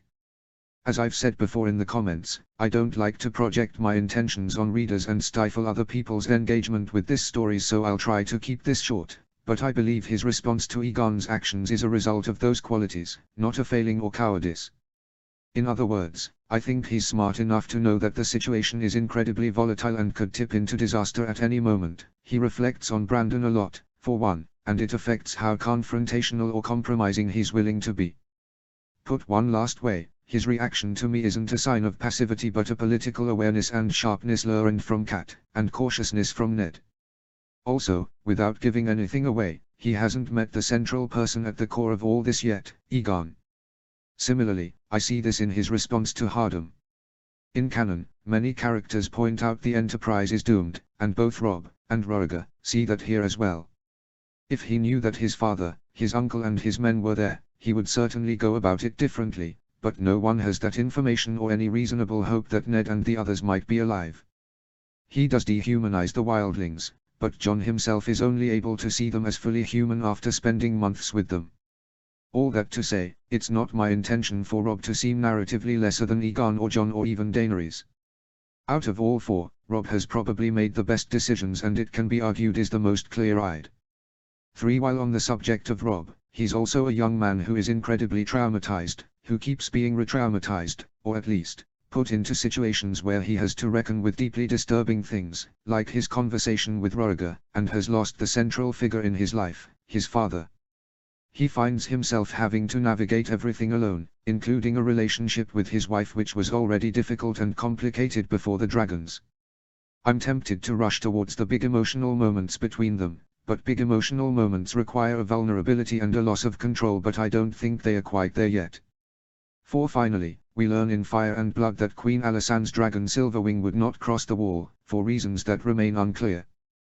Dany finds herself in a similar position, and one that's more difficult because she hasn't ridden Shadow Tamer for anywhere near as long as Alysanne did Silverwing, and Shadow Tamer does in fact disobey her. I think this obscures her ability to figure out exactly what's going on and pinpoint it in clear terms, and Rob, who witnesses this, also doesn't have a framework for understanding that. That was a long note. All that to say, thank you and I hope you enjoy this chapter. We'll definitely be picking up the pace in the next one. Chapter 32, Barristan 4. Notes. See the end of the chapter for notes. Chapter text. The Prince of Dragonstone was not the type of man to fly into a rage, as King Aerys had been, or to sit in melancholic reflection as King Roriger was wont to do. He was patient, but not indecisive, quiet but not despondent. In those ways, he took after Prince Doran, and Sir Barristan had thought it good, that if he grew to be a man as sensible as his uncle the realm would know peace and the wounds of the rebellion would be mended, or close to it, once and for all. Of late, Sir Barristan saw more of the Red Viper in the young prince, a certain boldness and a growing impatience. He had thought it was the dragon, that riding sea flame awakened something in Egon, but of late he found himself thinking of the witch they had sought out in the Riverlands. Her words troubled him now, as they had then. I dreamt of you leaving creatures around you ashamed and bleeding, she had said. Sir Barristan was not the type to brood on prophecy, but he could not help but brood on that. There was no doubt blood had been spilled. Closing the roads and turning the small folk towards the Reach was no mere task of setting up blockades and guarding them. Those already on the road were desperate, starved and weary, and there had been skirmishes in the places where they'd been told to turn back, and make the long march to the Reach instead. 100 small folk had been killed on the Gold Road as they sought to force their way through Lord Tywyn's soldiers. 70 more were dead in the Kingswood at the hands of bandits, who had set upon them as they turned back from the Stormlands and robbed them of what little they had. In the Riverlands, a large host of refugees had travelled with the Princess Daenerys and the forces of Lord Tully and Lord Arryn, and those who did not cross the neck had turned to the villages, where they fought for bread and shelter. Princess Rhaenys had sent men to keep the peace, and there had been slaughter even there. Most did not die at the sword, but from hunger and cold. Large pits had been dug throughout the kingdom to give them a burial, but when those were filled, the bodies were burned instead in great, stinking pyres. The stench of it had plagued them for weeks, and the wind that spread it carried with it words, the seedlings of rumours planted in the Red Keep that Prince Oberyn worked to reach every keep or village in Westeros. King's Landing itself had grown strangely quiet, not empty by any measure of the word but still in a way he could hardly remember, its people on Tyrell lands where the reports coming by Raven and Spy were dire. Tumbleton had been almost sacked. Its castle was small, and poorly garrisoned, and the men could do little against the first crushing wave of small folk, who were driven by desperation into inns and tore apart stalls searching for bread. The Mandea was clogged and dirted with their waste, and as they reached Bitterbridge, it was stemmed by bodies where they clashed with the soldiers of House Caswell, those who called themselves Defender of the Fords. The bells of the Great September had tolled mournfully that day for the hundreds killed there as they tried to break Tyrell's blockade, and as Aegon predicted, the small folk left the road, and began to move over field and forest, north and south of Bitterbridge, falling upon the Reach's northern territories and the lush lands around the Blueburn. Lord Aelister Florent had been the first to come to the prince's side, as Sir Barristan thought he might. The Lord of Brightwater Keep sent his flowery words by Raven, swearing his loyalty to King Roger and the crown, hinting at the council seat that belonged still to Lord Tyrell. He sent his share of the harvest by ship, traversing the long stretch of the southern coast so as not to risk it by boat. And he and his men went by foot, marching up the ocean road to meet with Lord Lannister's forces in Casterly Rock. It was ambition, not the devastation, that moved Lord Aelister's hand. His lands were far west, untouched still by the small folk and the riots, but the Florents were long enemies of the Tyrells. There was no better show of loyalty to the Iron Throne than to be the first to march forward to the King's War. With the Florents came houses Blackbar, Beesbury, and Oakert, and Sir Barristan's cousins at Harvest Hall. It was in these lands furthest away from the bloodshed and despair that Aegon won his fastest allies with lords cunning enough to see they could obey their king's command and win concessions from their prince all in one stroke. Aegon won the Muladors, Peaks, and Cuis with his uncle's help, promising noble Dornish matches for their sons and daughters so enemies might become friends in the ever-tumultuous lands west and east of the Red Mountains. Lord Ashford, who had long complained of the taxes imposed on his goods moving downriver, renegotiated his rate, and he too freed his harvest. By the counts of Lord Went and the Queen, it would last them a year, not enough to make it through winter, but enough to free up more rations in King's Landing, to save some souls who might have otherwise perished. Still, it left too many. Stubborn still were houses Bulwer, Withers, Webber, Virewill, Redwyne, Tarley, Fossoway, Hightower, Osgrey, Ambrose, Costain, and Rowan. Of these, it was Redwyne, Tarley and Hightower which troubled Sir Barristan the most.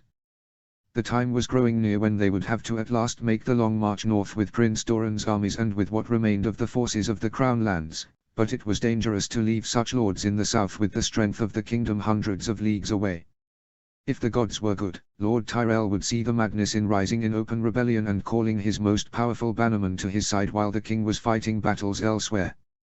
So far, he carefully pushed at the borders of what the king might find unacceptable, unforgivable. His council seat remained his as a gesture of good faith and the hope of friendship restored, and for all of Aegon's anger, the prince had not taken his dragon to the skies of the Reach, neither as threat nor as a loosed weapon. But the prince showed no signs of capitulating, and neither did Tyrell, and if the Lord of Highgarden brooded too long on his anger, Sir Barristan feared what might come. He brought his concerns to Aegon, who called a half-council of his most trusted advisers, Lord Connington, Prince Oberyn, Queen Elia, and Grand Maester Marwyn. Of late, the Prince of Dragonstone spent more time in the skies than on the ground, often seen flying in Blackwater Bay, going even as far as Tarth and Cape Wrath, returning always weary. Sir Barristan had thought it a strangely beautiful sight in the Riverlands to see Daenerys and the prince fly together, 3 dragons rising higher and higher than the other, but dragon riding seemed to bring Aegon more joy in the princess' company. He would return smiling each time, his face flushed, and eager to fly once more. It struck him now as lonely, and for the first time Sir Barristan began to wonder if it was not only the dragons that Aegon had wanted from Daenerys. Hightower, Redwyne, Tarly. Which of these can we more easily win? Aegon put forth before them. Lord Connington shifted in his seat. Lord Paxter Redwyne is brother by law to Mace Tyrell, and has the Queen of Thorns as his aunt. I don't think there is much hope there. And Randyll Tarly. He might have been a strong ally. He's iron-willed and shrewd, but there's no finer soldier in the Reach. There are some who might say that he was the one who fought Lord Tyrell's battles during the rebellion. You can use that, perhaps. No, we have no time, the Queen cut in. Randyll Tarly has 3 daughters, Aegon. If he's to come to your side, the price he will ask is your hand. Will you grant it? Aegon frowned, no. Then you will not have him, not yet. What of the Hightowers? The prince asked his mother. Lord Connington did not hide his displeasure well when the prince seemed to heed someone's cousin dearer than his own. He leaned forward, as though to draw himself closer to their counsel. Queen Elia sighed, there are blood ties there too. Lord Lytton is Margaery's grandfather, and Sir Baelor was in a black rage before he left court. The prince must see that he should yield to the Tyrells, but he will never do it. He would not take another bride either, Sir Barristan knew, but if he grows desperate enough, could he be convinced? But who? Lord Randyll's daughter might win him this small victory, but in the end, it would be a poor marriage for the prince, save perhaps if he sought to supplant Highgarden with Hornhill. He would risk the wrath of the Florents and Hightowers if he does. And King Roegar had given his son rule for now, but he had not given him authority to make new lords. There had been no talk of Princess Arianne entertaining suitors since Prince Viserys' death, and she had proved herself fertile, but it would not help the prince's cause to tie himself to his mother's kin. Sir Barristan thought through the others. Stannis Baratheon's daughter, girl cousins of Lord Tywine, Robb Stark's sister, but what was the use? It spun around, back to Margaery, back to Daenerys.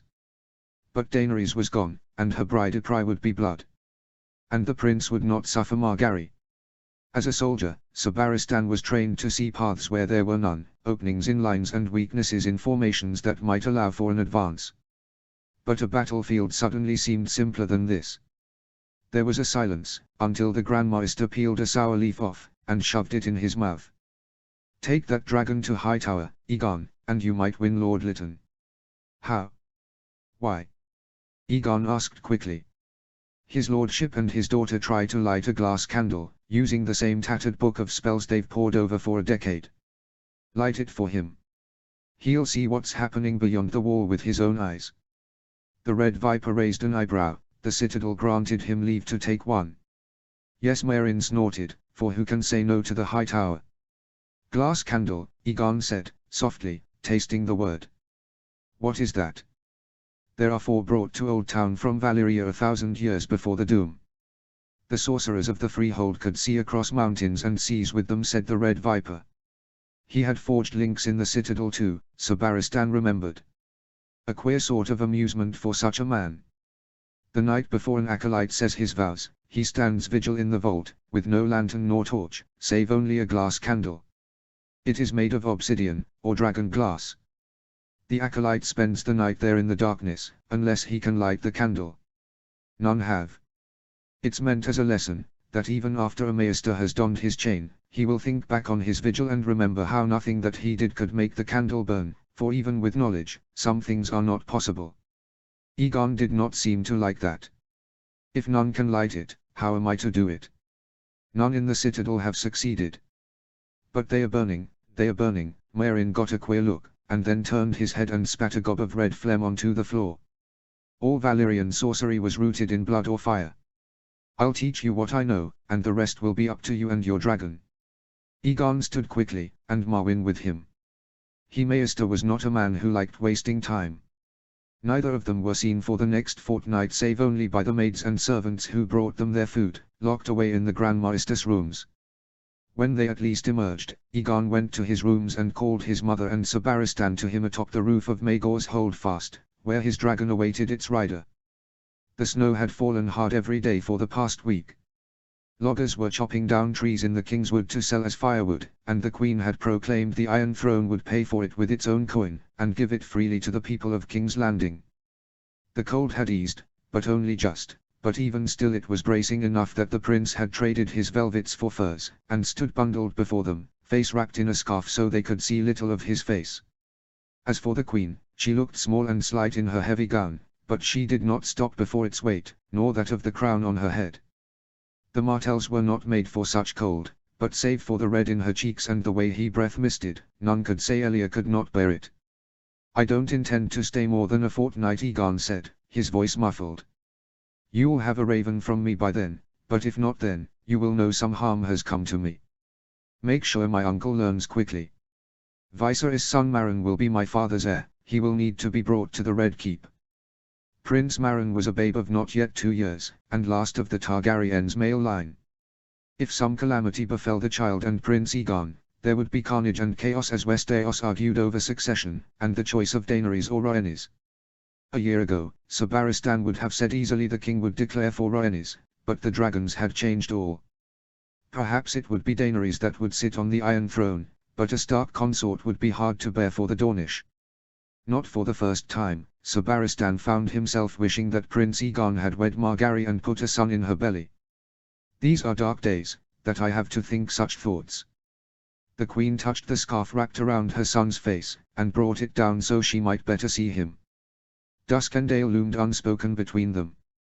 But Denys Darklyn was not Lytton Hightower, and Egon was not his grandfather.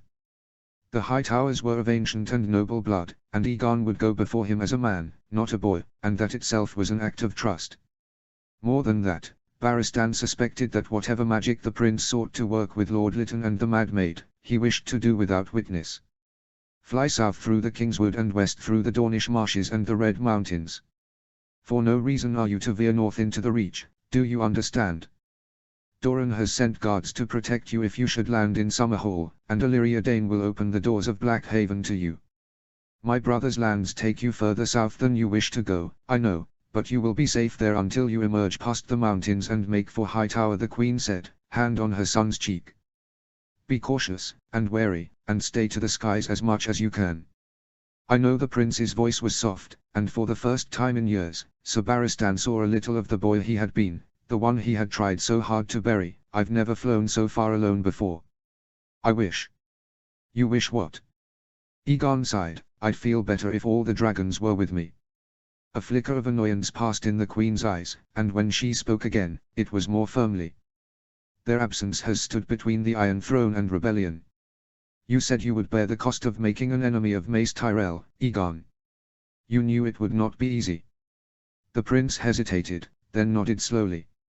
Gently, he put his hand on his mother's and brought it down from his face, before turning to Sir Barristan. "Tell me again how things stand with our armies, sir." 1,000 archers, freeriders, and foot soldiers from the Crown lands stand at the ready. The king has taken many of the knights with them, but we have 100 with us, brave and true. Sir Jaime will take their command. As for Dorne, Prince Doran has 5,000 soldiers at the ready to sail onwards to White Harbour, and horses in the hundreds. They will make for Eastwatch if they can, but the storms rage still vicious there. It was not the showing the king might have hoped for from Prince Doran, and only a fraction of the host he'd assembled in the passes. But the enmity that bloomed between Egon and Lord Tyrell had made him wary of sending the greatest of his strength so far north. 500 more of his best knights would be going to the Red Keep instead, to protect Queen Elia and the throne that, depending on the tide of war, might go quickly to Egon or to little Prince Maron. The rest of the forces were to be kept in Dorne, should Tyrell seek to strike while eyes were turned. There was wisdom to it, but it was harder to see it when he thought of the spears they had lost. Sir Barristan continued, "The ships are ready. We will wait for your grace's word. I'll send a raven from Starfall if all goes well." Only star 4. If you receive a raven from elsewhere, even with my seal, it will be a ploy. If so then. I don't know. The prince pulled the scarf back across his face. The queen finished his thoughts for him. If so, then your uncle will lose his armies on the reach and come for you, have no fear of that. We are with you, your grace. They watched his mount his dragon and fly, as they had so many times before, though this time it was to a danger he would face alone. For all that the prince made a dashing figure, he was untested yet. On pike he had shown a bravery that made the realm proud, and again in the Riverlands when he mounted Sea Flame, but in all these things he had not been alone. In King's Landing he had both council and guards and places and people he might look to for help, allies in the High Septon, in his council, in the love of a people who had come to see Lord Tyrell was their enemy, and the cause of their hunger. No, he's not alone. He had his dragon. How many could boast of that? His dragon will keep him safe, Queen Elia said, her thoughts the same as his. But her eyes were troubled, chasing after the shadow of her son in the clouds. He could make a waste of the high tower if he was in danger. Let us pray it does not come to that, your grace. Queen Elia smiled sadly. Yes, let us pray. The gods must have looked kindly on the queen's prayers. It was a month before the raven came on quick wings from the Danes' castle in the Red Mountains. He saw it with his own eyes, quick and short words written in Egon's hand, and found his thoughts drifting to the Lady Ashura who remained in Staff all these last long years, unwed and rarely leaving its walls. They would march now, to war and to the horrors that King Roriger said lay beyond the wall, and the small hope that lived within him all these years that he might see her again had begun to fade. He turned his mind to war-making, as best he could. If Egon had won the High Towers, they had a chance.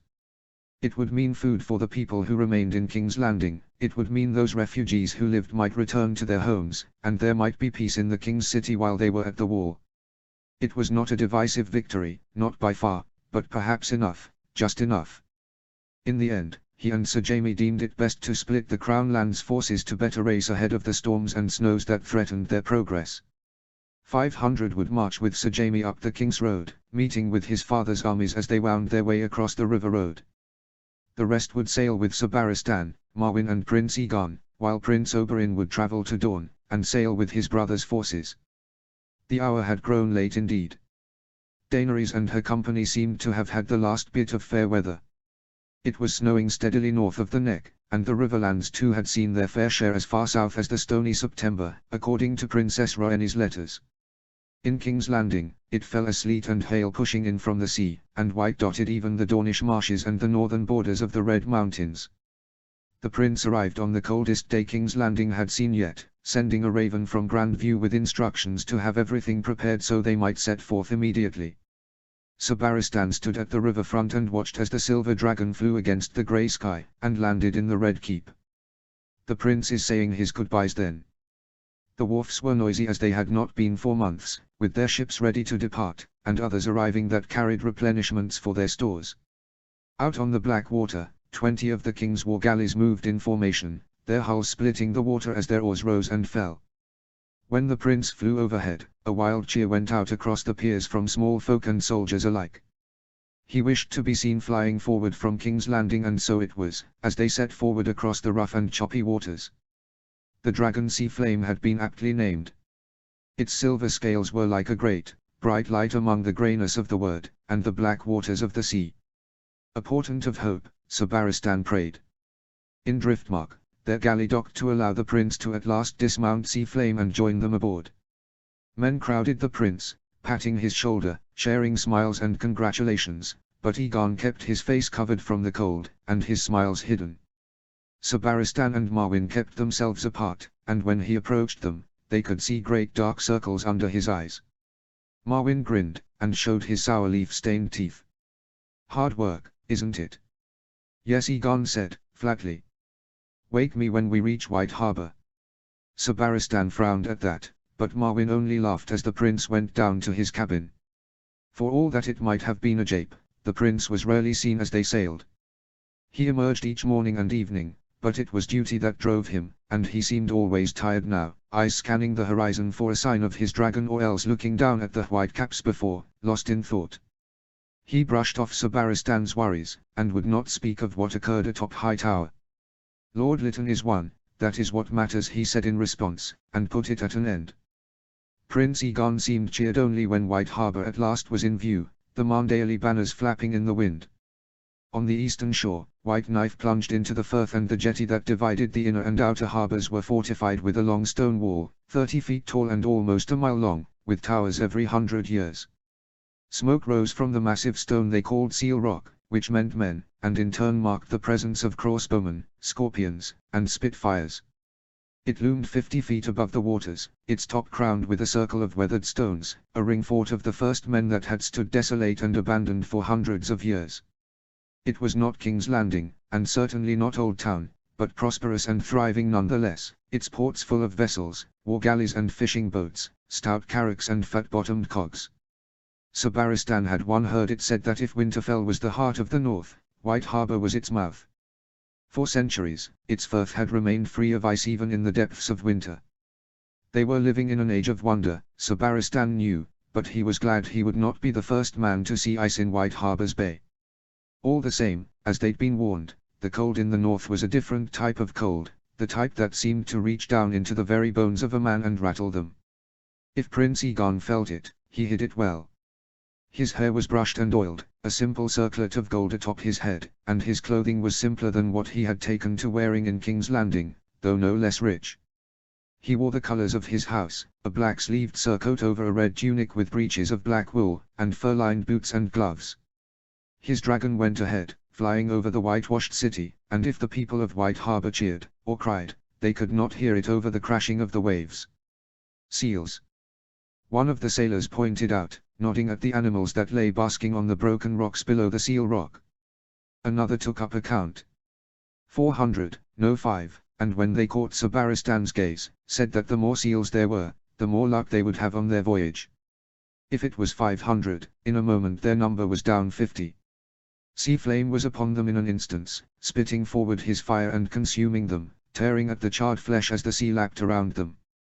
The sailors cheered for that, and even Egon smiled to see the fierceness of the beast. That jetty wall concealed the inner harbour, where her ship pulled down her sail. The outer harbour was larger, but the inner harbour offered better anchorage, sheltered by the city wall on one side and the looming mass of the Wolf's Den on another, and now by the jetty wall as well. Behind the city's thick white walls, the new castle rose proud and pale upon its hill. There was the domed roof of the September of the Snows as well, surmounted by tall statues of the Seven, where doubtless Egon would go to pray and make a show of his piety. The merman of House Marndale and Direwolf of House Stark was everywhere in evidence, flying from the towers of the new castle, above the Seal Gate, and along the city walls. Sir Barristan had no more words of counsel for Egon on that account. Tyrell's rumours would have reached the north long before their ships, and though Daenerys had not found the gates of Winterfell closed to her, Robb Stark was a man like any other, and he would have been in a fury when the rumours reached him. And he was a Stark, above all. Once they docked, their road would lead them to Winterfell so they might make their way up the King's Road to the Wall. Egon would be the first Targaryen to visit the seat of House Stark since the rebellion, save for Daenerys, and each word would have to be chosen carefully. The prince knows this, Sir Barristan reminded himself. But it was not that which troubled him, but what Egon might still dare to do. Lord Wyman was a man of near 60 years, and too stout to sit a horse. It was his cousin, a knight in silver armour, that came to greet them in a cobbled square with a fountain at its centre, where a stone merman rose from its water. Sir Marlon Marndale wore greaves and gauntlet inlaid with Njal to suggest flowing fronds of seaweed, and carried a helm beneath his arm shaped like the head of a merling king. On each side he was flanked with Lord Marndale's household guard, wearing cloaks of blue-green wool and carrying silver tridents in place of common spears. He had a haughty way of speaking, but greeted them with courteous befitting their stations, and had fresh horses saddled for them to ride through White Harbour's wide, cobbled streets. It had snowed of late but the ground was cleared, though the sky above them loomed so grey that doubtless a storm would come soon. The Midge would not be joining him. It was his way instead to go against the small folk and the sailors in the alehouses and along the ports and listen to their stories. The streets were teeming today. Women and their children, old men and young boys, watched their arrival. Those who war has left behind, Sir Barristan thought. Prince Egon smiled waved as they rode on, and coaxed a smile from even the most reticent and frightened of them. The greatest number of the small folk were not in the streets however, but behind the huge oak and iron doors of the old mint which opens off Fishfoot Yard. Inside, Sabaristan glimpsed hundreds of women, children, and old men, huddled on the floor on piles of furs. Some had little cook fires going. "How long have people been living here, sir?" Prince Egon asked, as they rode by. "Months, and more come each day as the snows fall, your grace," Sir Marlon replied. With each step the wind grew more bitter, and it was a welcome respite when at last they were within the new castle. They were led to Lord Marndalis' court, past the faded banners, broken shields, and rusted swords of 100 ancient victories, and a score of wooden figures, cracked and worm-riddled, that could only have adorned the prows of ships. 2 marble mermen flanked his lordship's court. As the guards threw open the doors, a herald slammed the butt of his staff against an old plank floor. "Aegon Targaryen, Prince of Dragonstone, heir to the Iron Throne and son of Rhaegar Targaryen and Princess Elia Martell of Dawn," he called in a ringing voice.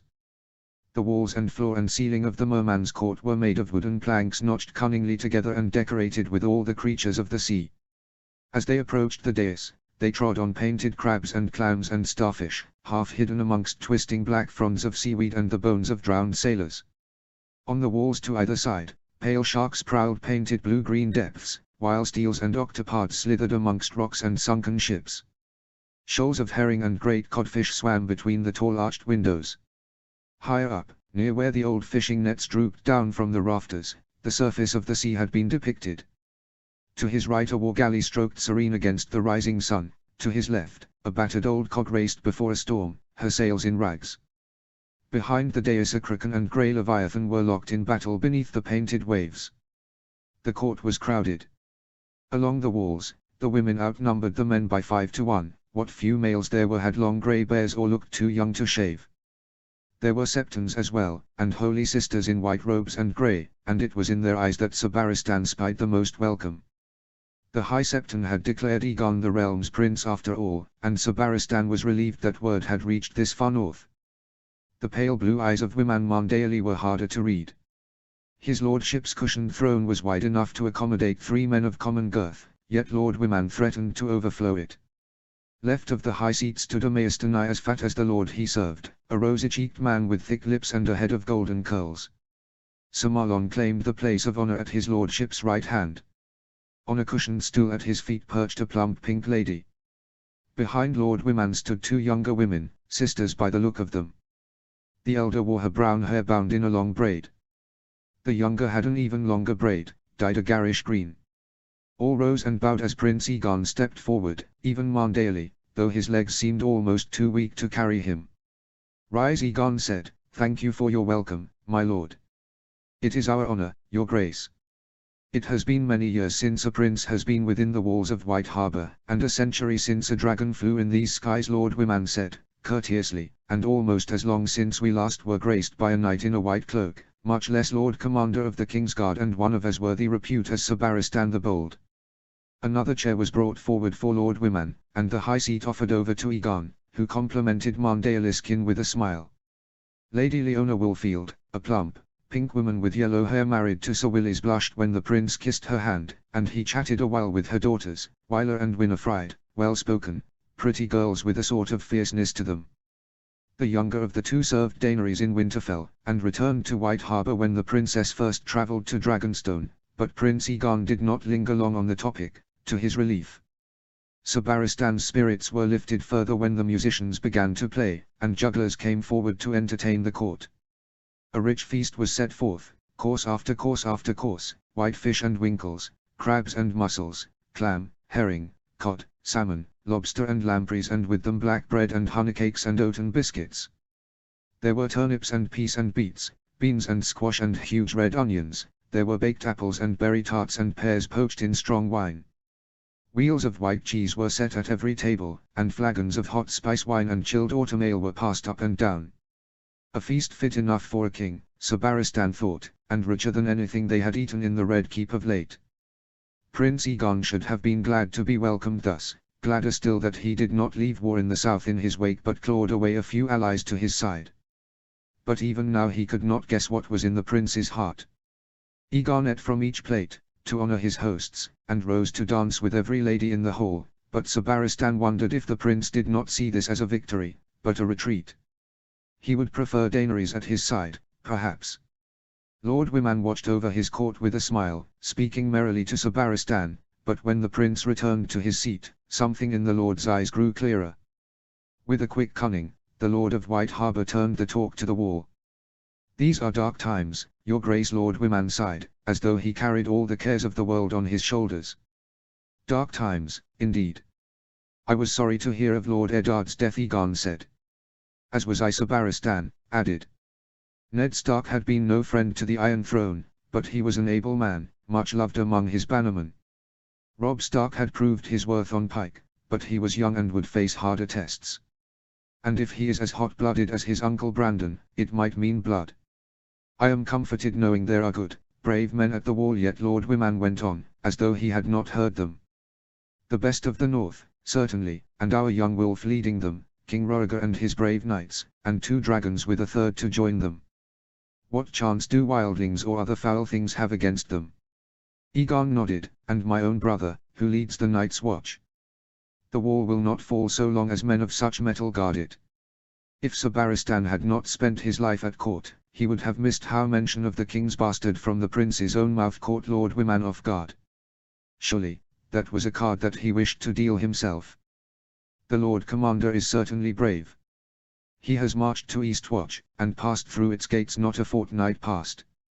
His company is made up of his black brothers, but there are wildlings in their numbers, giants and mammoths and all types of creatures. All make for Hardham, to save the wildlings who are trapped there," Lord Wyman went on. "A place of ill repute, is that not so, Maester?" The Maester cleared his throat. "An accursed place, my lord. It fell under a darkness 6 centuries past, consumed by a fire that burned so warm and bright that it could be seen from the wall. Some of the tomes tell us that cannibals from Skagos fell on them, or slavers from across the narrow sea were at fault. But all the tales tell of screams echoing down from the cliffs above, where no living man or woman could be found. And yet the Lord Commander journeys there still," Lord Wyman said, frowning. "A tale taken from the pages of a storybook of heroes and monsters, does your grace not think?" The prince smiled, as though his lordship's words were not barbed.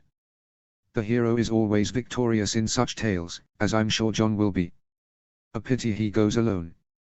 Giants and mammoths cannot be good company. Does Robb Stark not march with him?" "Lord Robb has recently returned from arranging.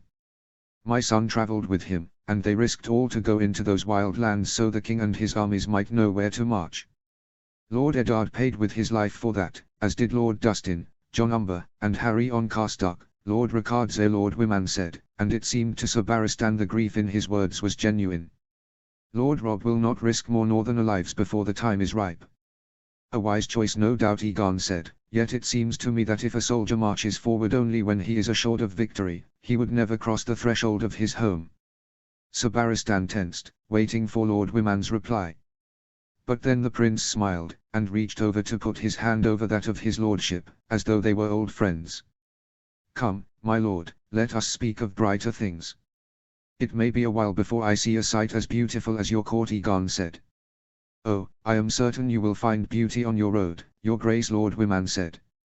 "It leads to Princess Daenerys, does it not, and there is no fairer woman in the realm." The prince's smile did not fail, nor did his eyes betray him and show any agitation. "My aunt is beautiful indeed, but I do not have to look any further than White Harbor to look upon maidens fair and noble, your granddaughters chief among them." Aegon's apparent good cheer did not falter through the feast, as he danced, and drank and ate. When at last it came to an end and they were led to their rooms, the prince asked Sabaristan to join him for one last draught. It was only when the door was closed behind them that the prince's mask melted away. "Hardham," Aegon said, quietly. "Why would Jon go, knowing there's no chance of victory? How can he make such a journey now?" Sabaristan had spent many nights poring over maps of the lands beyond the wall.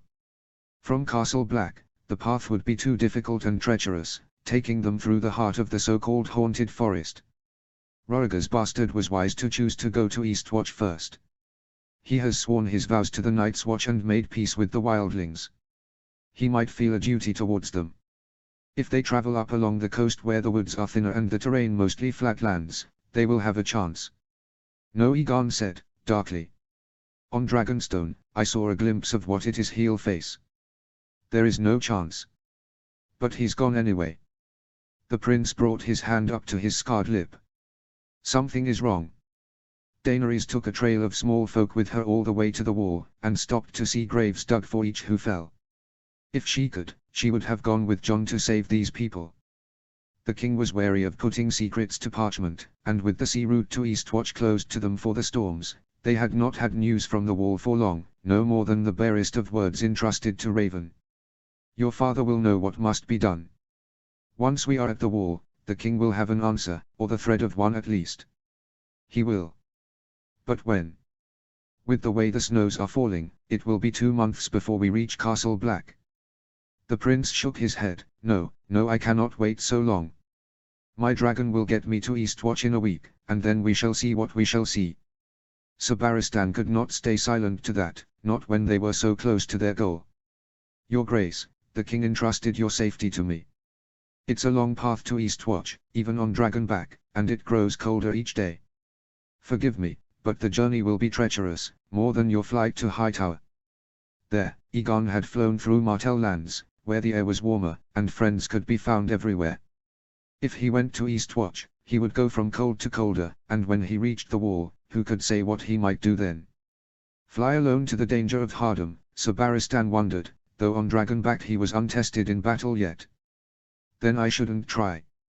Perhaps I'll fail, and Jon will die, and the men of the Watch and these wildlings with him. Or he'll succeed and cross the wall. Either way, they will say Daenerys and I stood by and did nothing. No. That I stood by and did nothing, just as I left the people of King's Landing to starve. Egon frowned. My prince, I have passed thrice as many years as you. It has taught me that even the bravest man cannot help what his enemies whisper when his back is turned. Even Aemon the Dragon Knight was followed by foul rumors. Egon shook his head. Not you, sir. Men still call you Barristan the Bold, and not without reason. What shall they call me? He did not wait for an answer but turned to stare at the hearth. No, no, I will not wait. I am tired of waiting. I will not be last to the wall and called green when it has tested every man but me. I will go. There was no hope to dissuade him from his stubbornness, not here where the Queen and Red Viper could not temper him. So be it, but I am commanded to protect you and deliver you safely to your father. I will go with you. Quickly, Egon turned around. You would fly with me? If the beast permits me, yes. The boy he had once been, who donned the armor of a mystery knight, entered the tourney at Blackhaven, and been dubbed Barristan the Bold by Prince Duncan Targaryen, would have thought there was nothing more grand. The men who received his knighthood from King Aegon V Targaryen at 16 and donned his white cloak at 23 would have puffed his chest out at the honor. But he was an old man now, and he knew too much. You stood before a black tree, and around you an army of ice swept across everything green and beautiful, the witch had said to the prince. Was that where Egon journeyed now? He would not leave him to that. Egon half smiled. He will permit you if I do. Tomorrow then, at first light. Sir Barristan nodded. Tomorrow, at first light. Notes. Thank you for your kind comments on the last chapter.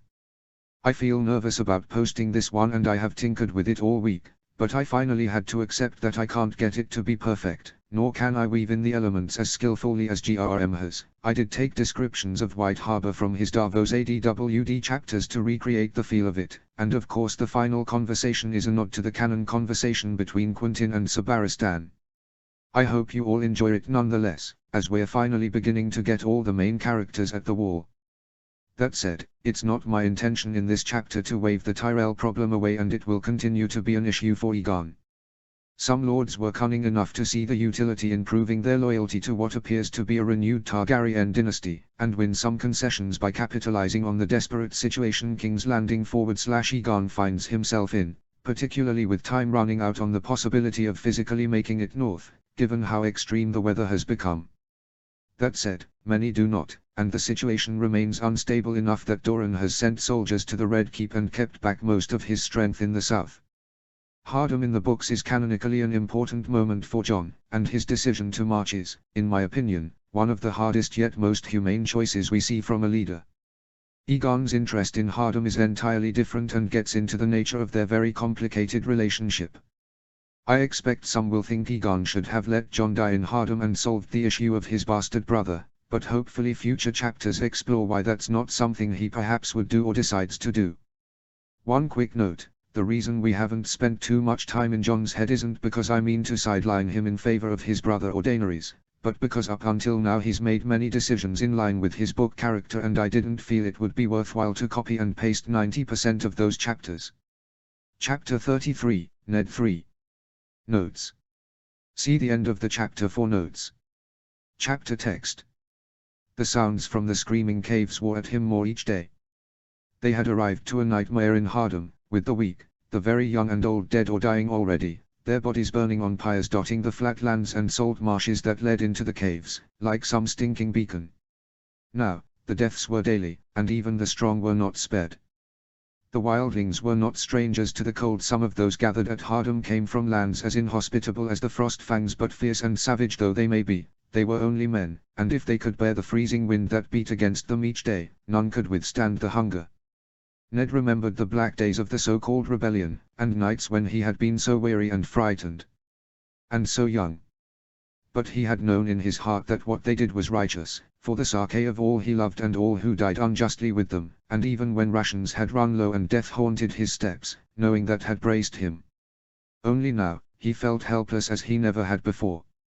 There was naught they could do but stay in the caves and try to survive, and that proved more difficult with each day. The wildlings who saved them had stripped the food stores from their horse, and rationed them not among the weakest but the strongest, the warriors and young men who had led the attack in the woods and followed the sound of Ketch's horn to save them. Ned and his men had been given their share too and spread out so cautiously, taking only one bite each day of the dried meat and fruit that remained to them. There was plenty of water, at least, drawn up from deep places in the caves that the wildlings had found or from melted snow, but no matter how fresh, it was no salve for hunger. Ned did not know and did not wish to know when the wildlings stopped burning their dead.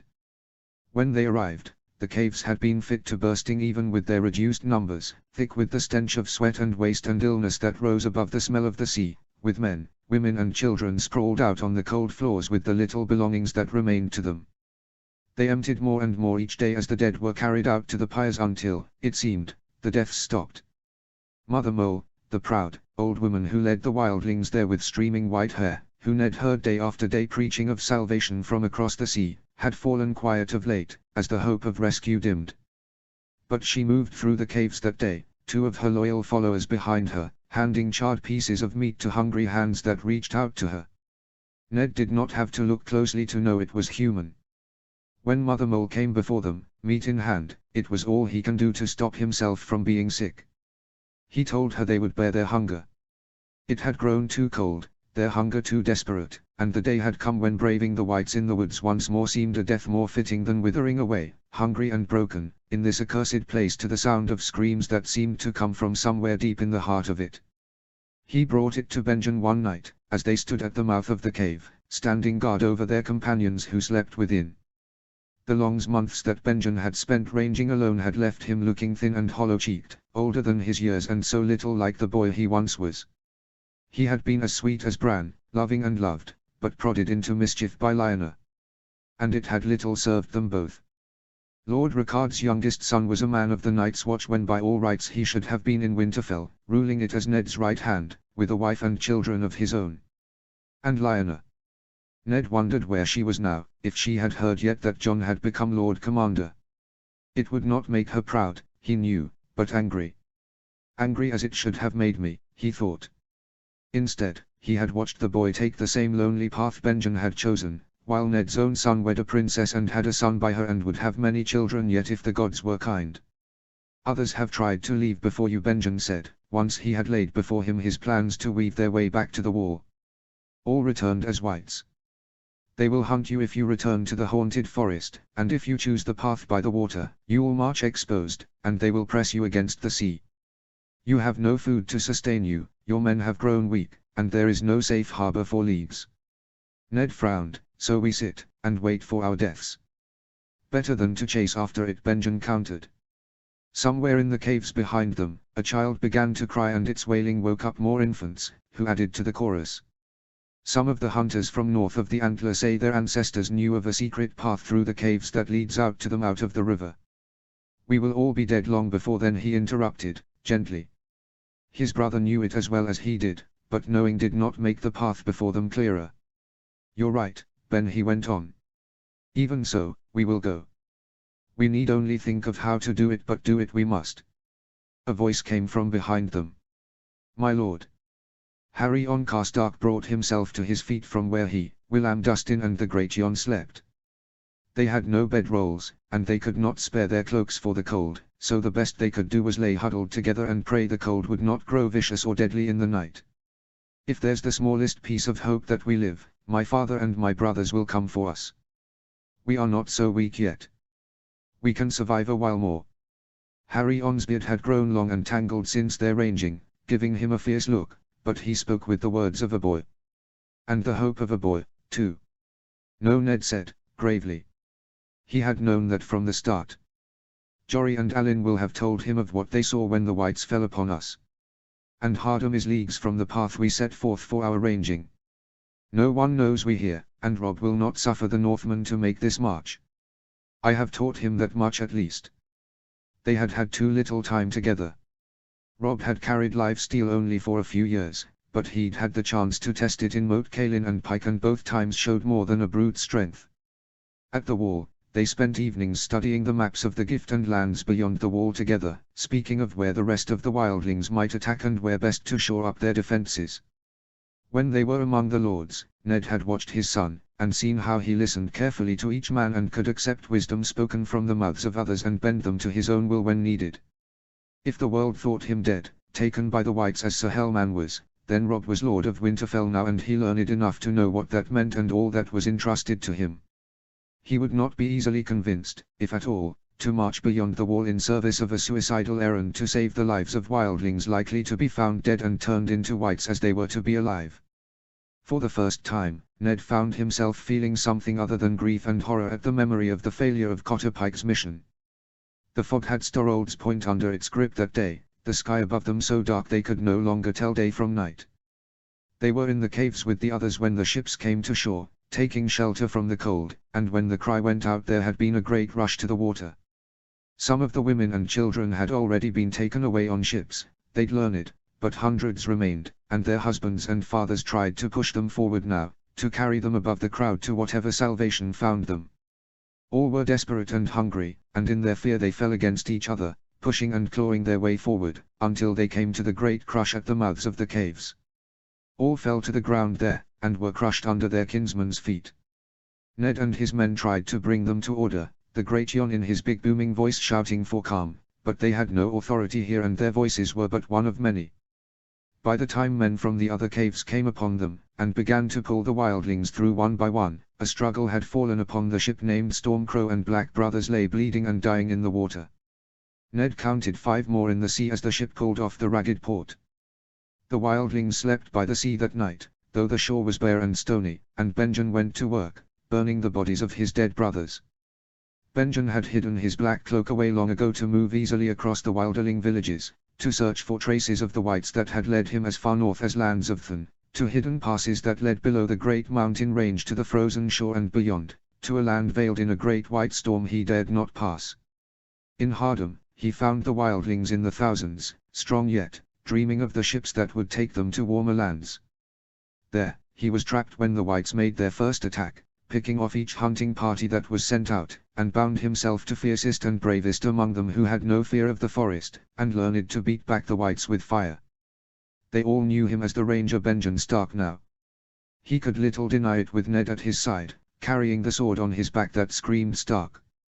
Here in this accursed place and in the last days of the world, it had almost come to bloodshed as the wilderling men rounded upon them once they were within the safety of the caves, curses on their tongues as they branded Benjen liar and traitor, swearing he would sell them to the Black Brothers, that any moment they would fall upon them.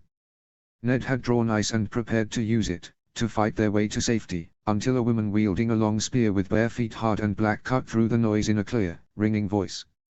Crow or not, he fought with us against the undead and saved my brother when they fell upon him. A man with a painted face added his voice to hers, and saved me more than once. What do I care if he's a crow, or that they're a lot o' kneelers? The woman went on. I have no fear of men. It's the whites that scare me, and it's them that hunt us. Besides, I saw that sword of his cut right through the heart of one, and when it fell, it stayed dead. She pointed at Ned. A second man snorted. That sword has sliced through the hearts of more free folk than you can ever count, girl. If you want it so much, kill him and claim it.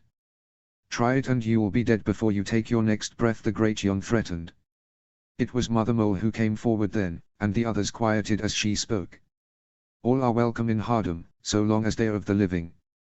Leave them be, she said, mayhaps the old gods will have some use for them yet. And so they had. The storms were stronger in the evening, when the ships began to circle the shore in another attempt to land. Wet winds howled around them and waves rose like the fists of drowned giants to smash down on their decks. Ned could only watch helplessly and pray from the shore, and when he thought all hope was lost, that the ships would certainly be swallowed up by the sea, his eyes found something more terrible. Floating in the sea were bodies. Black Brothers swept away from the boats, he thought at first, but there were too many, moving on the surface of the water like driftwood. Benjen was faster to name it. Whites. He called out, across the wind and the screaming of the caves. Move. A woman who stood clutching her infant with her feet in the freezing water, eyes fixed on the boats, jumped back as though stung. Another took her 2 children roughly by their arms and began running away from the shore, shouting desperately some man's name who might have been her husband or brother. More fled after her as men came to collect their kin, but others remained stubborn, crowding the ports, unwilling to turn their backs on what they took to be their salvation. And so they stood there and watched as the whites began to crawl up the sides of the ships, clinging to the wood and thrusting themselves upwards to the decks, and waited still and watched longer as every one of the ships was overtaken, and, without captain nor oarsman, slowly taken by the sea. Ned turned his mind back to Harry On and Benjen. Rob had been horrified at the thought of the wildlings crossing the wall and settling the gift. He would not make a death march for them. Even if he found himself moved by their plight, he would know the Northerners would not abide it, even if they obeyed him. Some of their lands had been battered by them for centuries, their daughters and wives stolen by raiders, and Jon's peace had been hard enough for them to bear. But if word had reached Rob that Ned still lived, and with him Benjen, the Great Jon, Harry On, and Willam Dustin, he would surely march. March and die in the woods alongside hundreds, if not thousands, Ned thought, and think it an honorable death. Better that Rob did not know that his father and uncle lived still.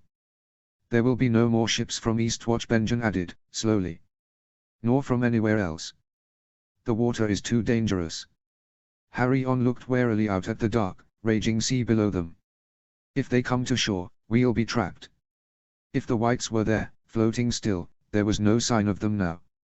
Ned wondered if they had swam down to the seabed, to feast of the flesh of the Black Brothers who sunk there. It was a ghastly thought, and he found himself turning away to look at his brother. Benjen had brought his hand to his face, and rubbed at the coarse dark hair that covered his cheeks and chin. It made him look so much like their father. What troubles you? Ned asked. Jon, Benjen replied, quietly. You said he made peace with the wildlings. Those ships were for them, Ned, and when they do not return, what will he do? Take these people for dead, and remain in Castle Black. Close the gates at Eastwatch once and for all. Ned knew that there were some brothers who thought Jon's election to Lord Commander a farce, that the king had some hand in it to see his bastard rise high. Neither did they easily forget how Jon travelled with Mance Rayder and bedded down with a wilderling girl. Their numbers were already strained, a large part of them lost on Jeor Mormont's doomed ranging, and the survivors would not be so easily led on another death march. And yet, if their Lord Commander ordered it, they would follow or be branded cravens and traitors, and their lives forfeit. I do not know how far Jon will dare to go, Ned admitted. Harry On crossed his arms over his chest, like a shield from the cold. So we're alone. Benjen was quiet for a long moment, eyes fixed on the sea, weighing something in his mind. No, he said, at last. We are 1,000 strong. For a long fortnight, Ben went through the caves speaking to each man and spearwife who he had fought beside, and when that work was done, was long in talk with Mother Mole before he began to move among the others, the men who kept their wives and children close and would have pushed them on the boats with the men of the watch if it meant they would be saved, and the young boys who travelled alone, their kin lost or perished. And then he left the caves, and went out to find the few who dared to camp in the plainlands and brave the snow and whites. They were girls all, who feared the whites less than they feared rapists and the dark looks of men too long without a body to warm their bed. The wildlings believed in no such thing as marriage, but lay with one another as freely as beasts, and if a man wanted a woman, Ned learned, all he must do was steal her and in doing so, prove his strength. These girls were too young for such things, Arya's age or younger all, and they kept away as best they could, trying to move unseen. It was slowly, over long nights of heated talk, that they began to form their plan. The wildlings had fought the whites for 2 years or more, fallen and battled against them while Ned was still in Winterfell, blind to the threat. They had come to learn that they feared only one thing, and it was flame. Fire was not enough to kill them, not unless it caught on their clothes and consumed their flesh to the bone, but even if it did not take, they shied away from it, flinched away from its grasp. It had been weeks since any had dared venture to the forest for firewood, but travel to the forest once more they would, not only to cut away at broadleaf, chestnut and fir to make torches and carve arrows, but to burn it down to ash. It would be slow growing, if it took at all. A fire might burn for weeks if there were needles on the ground dry enough to grow warm and burn, and spread from tree to tree, but the snow cover was deep and the world around them wet and cold. A single tree may burn, but there was little hope of it spreading to the next save by human hands that helped the flames to bloom, to spread it from tree to tree with torches, burning the leaves for fuel where need be and sending forth fire arrows. If the gods were good and they stuck to their courage, they could form a wall, traveling tree to tree, league to league down the very edges of the forest. The fire would be a shield, or so they hoped, as the greater of their number moved south along the sea and made for Eastwatch. There was naught they could do for the whites that might come from the sea. They had moved slowly, Ned remembered, as though they did not know what to do with their hands in the water, pulled by the tide this way and that, and yet they had floated, and when the boats came close some awareness seemed to return to them, some venom that drove them to take it down. All the same, there was little they could do save build piers here and there along the water, and hope they were not pushed into the forest. On Pike, the dragons had been poorly used. The war could have been won by swords alone, and yet the king had thrown the creatures into the battlefield and almost doomed them off. Now, there was nothing else that might have saved them. But they did not come. They would not, or else they would be here already and they would be saved. Perhaps the king was wary of risking them for wildlings. Perhaps Daenerys was. It was a queer thought still, that the girl so slight and shy who had stood terrified in Winterfell's Godswood as Robb wrapped his cloak around her could tame such a beast. But tame one she had, and perhaps help them win the war to come, but for now, here in this battle, they were alone. They left the Hell of Hardham on a freezing morning, the air so cold it knifed through his matted furs and threatened to freeze his blood right in his veins. Even so, nothing could have convinced Ned to remain in those caves a moment longer. There were dim fires where the uneaten remnants of corpses were burning and a small group of Mother Mole's followers, who would remain with the woman and await the boats that would never come, who believed to her to the end. They would all die, Ned knew, the 200 or more souls who stubbornly held on to their faith. Willam Dustin called them fools as he turned back to look at them, and the Great Jon named them craven, but Ned said nothing.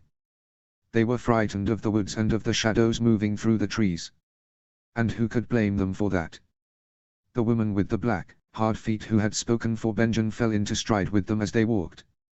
Nella, her name was, and when Ned had chanced to see her from a closer vantage he found she was a woman older than him, though she moved as quick as a girl. They won't be far, she said. The sun doesn't shine anymore, but if it happens to show its face they won't come out. All the same, they'll be there. They're always there. Her mouth twisted, and she spat at the ground. If one of you falls, leave him there and shoot a fire arrow into him as you run so he don't rise up and come after you.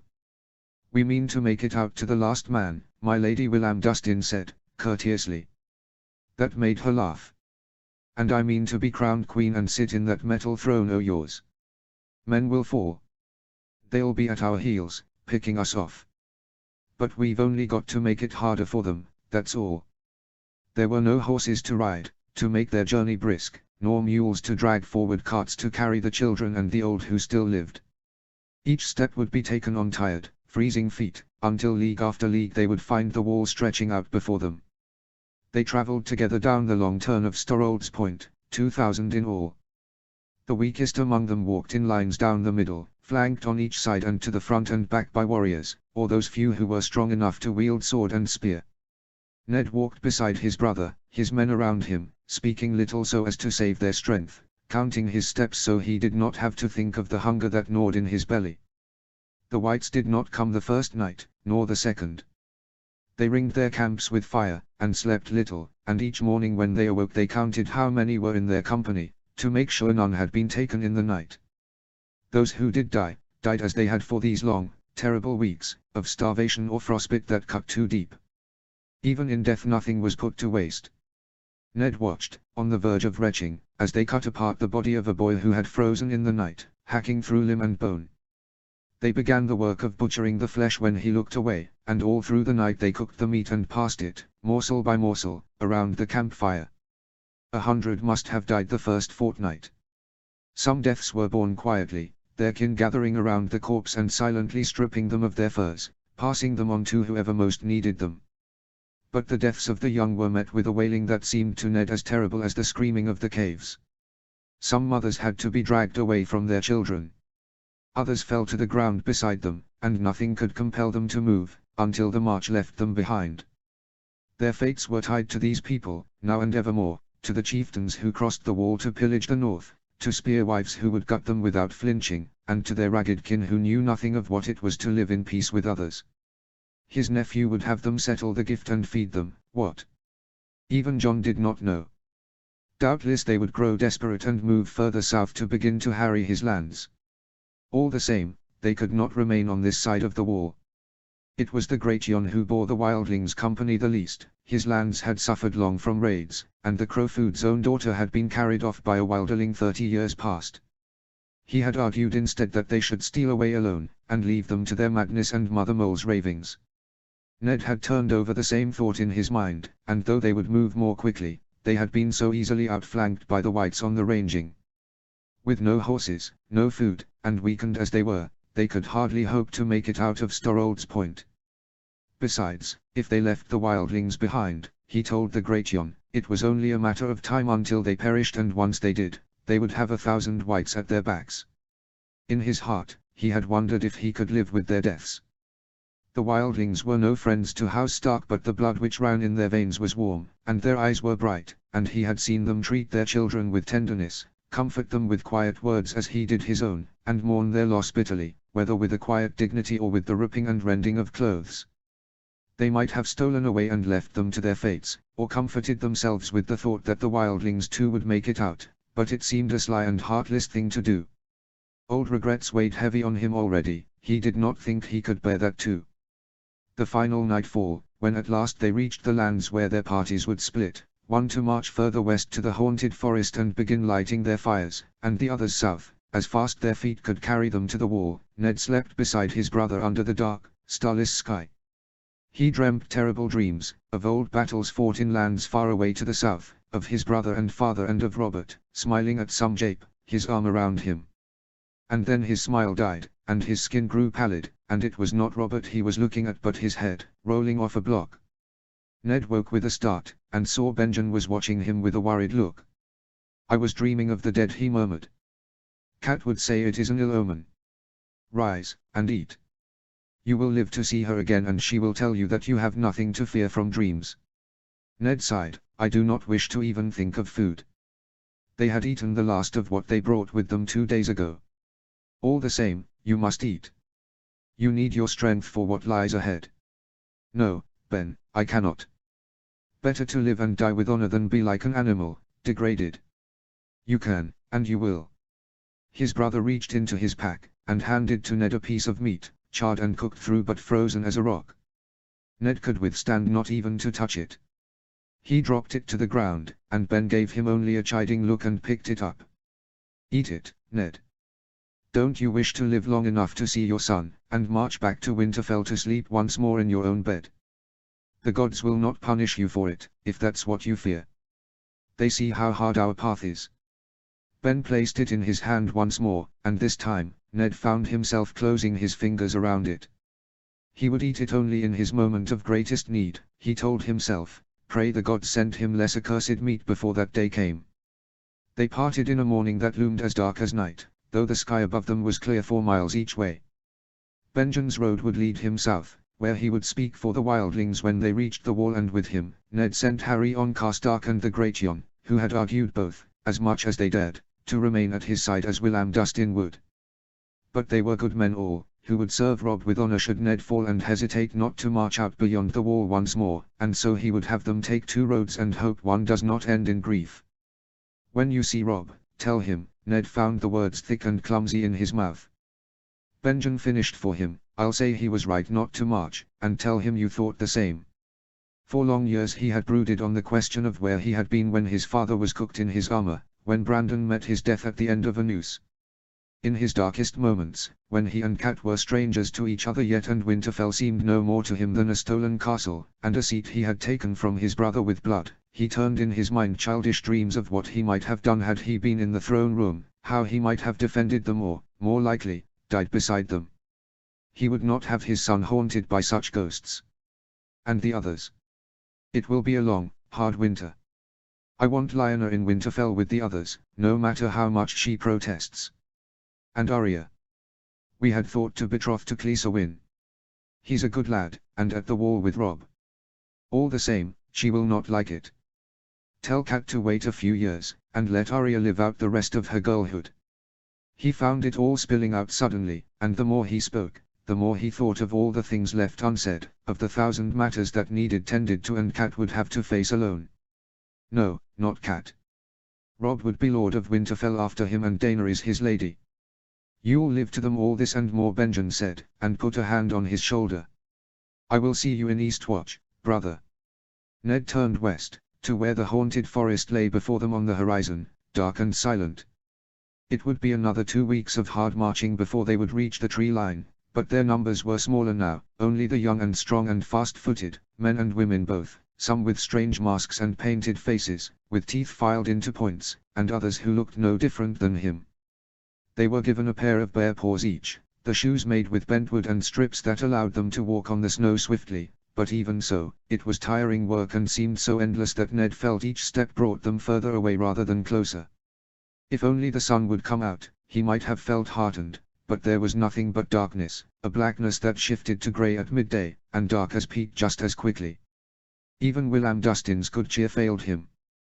They went on silently, faced wrapped in scarves to keep away the cold, stinking and haggard and long-bearded so they looked like no more than wildlings themselves. It was 2 days before he felt so weak, so light-headed that he could hardly rise from where they had made their camp. They only slept a handful of hours each night to make better time, but it was not lack of sleep which wore at him but hunger, unlike any he felt before, a pain that echoed of death. He prayed a silent prayer that night and asked for forgiveness as his hand went to the chunk of meat Ben had given him, stored away within his cloak. He might have stolen away and eaten it away from prying eyes. Instead, he roasted it on the last embers of the fire, breathing through his mouth so he would not have to take in the stench, trying to ignore its strange color, and when it was done, he tore it in half with his hands, and gave Lord Dustin half. The Lord of Barrowton had resisted eating it for as long as Ned had, but now he took it wordlessly, and they both ate it with quickly so they would not taste it, eyes turned to the ground. They ate more of it in the next days, and each time it took all he had not to retch it up, but some of his strength was returned to him by the time they reached the trees. A wind swirled through them sending thin white plumes of snow crystals flying from the highest branches, like icy banners. Elsewise, nothing moved. Not a sign of life. Nella, the hard-footed woman, was a chieftain of sorts, and she seemed to have some power over these men. They followed her commands to the word as they brought down the nearest trees and broke them into fresh torches. And then they went to work, building fires on pyres first, and then feeding it to the trees, one after the other, listening for the crackle of wood against flame, watching as the wood blackened and reddened and flames began to lick at the branches and leave. It would not easily spread from tree to tree and blaze over leagues, that was plain before them. The ground was thick with snow, and as the burning matter fell to the ground, it was snuffed out. But its heat felt sweet all the same, like a curtain of light around them, and he hoped against hope that it would be enough, that whatever prowled in the dark beneath the canopy of green and white would feel it too and turn back. They moved quicker once the first fires were set, hardly sleeping at all, spreading out further so each man could cover more ground. It was a risk, but so was every step here. Trap pits would have served them better, built alongside the forest, but they had neither the time nor the weather for it. It would have taken thousands, not hundreds, to cover the territory. Ned did not know if it was the heat of the flames or time that made him feel heartened the further south they went. When they came to the place where the land narrowed, where they could once more hear the sounds of the sea somewhere to the east, Ned even dared to hope that they might survive, that he might make it back to the wall, that Benjen and the other would too. The nights they spent by the campfires did not seem so bleak. Even Lord Dustin had begun to smile again, and talk to the wildlings in his friendly way. They were a month from the wall, perhaps 3 weeks if the weather stayed in their favor, when he came across the weirwood grove nestled in the woods. There were 20 at least, growing not in a circle but like a bramble, roots so deeply intertwined with one another that he could not see where one set began and another ended. Their crowns were dark red leaves, and even snow did not seem to linger long on the ground here, but melt away as though the gods did not wish this holy place to be covered. The old gods were the gods of the wildlings too, and they had spared the weirwoods from the fires. Neither would Ned dare let his torch touch them.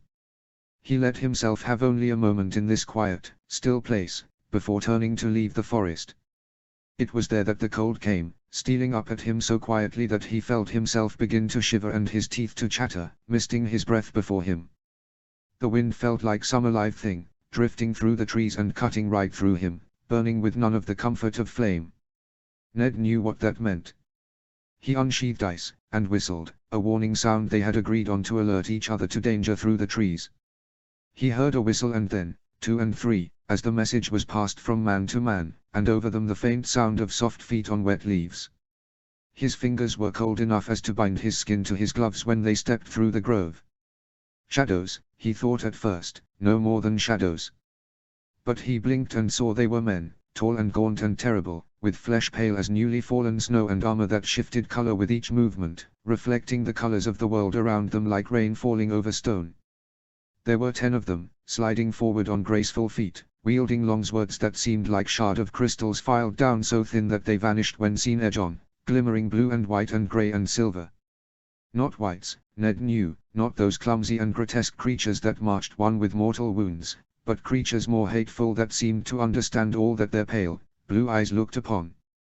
When their gaze was open him, the light from his torch went out, as though some great icy breath blew it out. He threw it to the ground and lifted ice over his head, and met the blow of the pale sword that came shivering through the air. He checked blow after blow after blow, falling back after each flurry, eyes on the enemy before him, daring only once to look at the others, who stood silent among the trees, the shifting patterns of their delicate armor making them all but invisible in the wood. They made no move to interfere, until ice met the side of the other's armor. It made a sound like a scream, like an animal shrieking in pain, and shivered into 100 brittle pieces, the shards that made it scattering like a rain of needles. A second stepped forward after that, and Ned fought it as he did before, trying to keep his movements precise, willing himself not to resort to desperate slashes. When ice sliced through the second, the world came alive around him. He heard Willam Dustin shout Winterfell, and 100 other voices, a cacophony over the thunder of hooves as they cracked the crust of snow with a sound like breaking bones, and something far more terrible, the others speaking to one another in a language that he did not know, their voices sharp as icicles. They surged forward then, moving faster than he could have dared imagine, and as he struck down one of their swords, the point of another found him between the ribs, icy cold. He fell to his back with a gasp. Above, the leaves of the weirwood trees danced, and for a moment, he could ignore the cruel laughter of the others and dream that it was Winterfell's godswood that he was in. Even here, he felt the presence of the gods. The cold did not cut so deep, nor was the wind as fierce, and he could even hear the sweet sound of his son's voice, of Bran calling for him. As his strength began to fade, he dropped his gaze, and there, in the trees, a massive direwolf stalked over the tangled roots of the grove, white as the tree bark, with red eyes. It had come to take him to the realms of the dead, where his father and brother and son awaited him, and all who had died before them, his mother who he hardly remembered, the forebears whose likeness lived on only in the crypts. He blinked back at her and felt it freeze upon his cheek, and when the wolf pressed its warm snout to his cheek, Ned Stark took his last breath. Notes. Thank you to everyone for your engaging and generous responses to the previous chapter. I truly enjoyed reading each and every one of them, and I am so grateful to all of you for your readership and for the time that you take in first reading my writing, and in taking the time to share your reactions with me and with the other readers. Truly, I doubt I would have made it this far into this story without you all. This chapter was difficult and strangely emotional to write. I think perhaps it opens up more questions than answers, and I hope to resolve at least some in the following chapter, but it certainly marks a turning point in terms of the severity of the threat of the others and the very fast and brutal deterioration of conditions as war comes to their doorsteps. Ned faces a decision here between certain death and probable death, and chooses the latter. In doing so, he has a hand in the potential salvation of thousands of innocent people, which for me at least seemed horribly sad and tragic but apt for the man who some argue is the moral heart of Aggo. All that said, once again thank you and I hope you enjoy it. Chapter 34, John 3. Notes. See the end of the chapter for notes. Chapter text. In his wolf dream, Ned Stark died, blood staining the ground below him, as red as the sap of a weirwood tree. He had been too far away to help, leagues away with the great host of free folk who marched along the coast, with his Uncle Ben, newly found, thin and gaunt and half-starved. The storm that raged that night had been the thing of nightmares, cold as anything John had ever felt before, whipping flurries up that blinded them and turned the world into one great, white land, where he could hardly see the difference between ground or sky. They lit as many torches and pyres as they could manage, and men stayed awake through the night to keep them alive. It was 3 days before they could march once more, and by then, Ghost and the survivors from the haunted forest had found them, Willam Dustin among them, with a tale of the others who had picked off half their number before melting back into the woods, and felled Eddard Stark in a weirwood grove. John had no time to grieve then.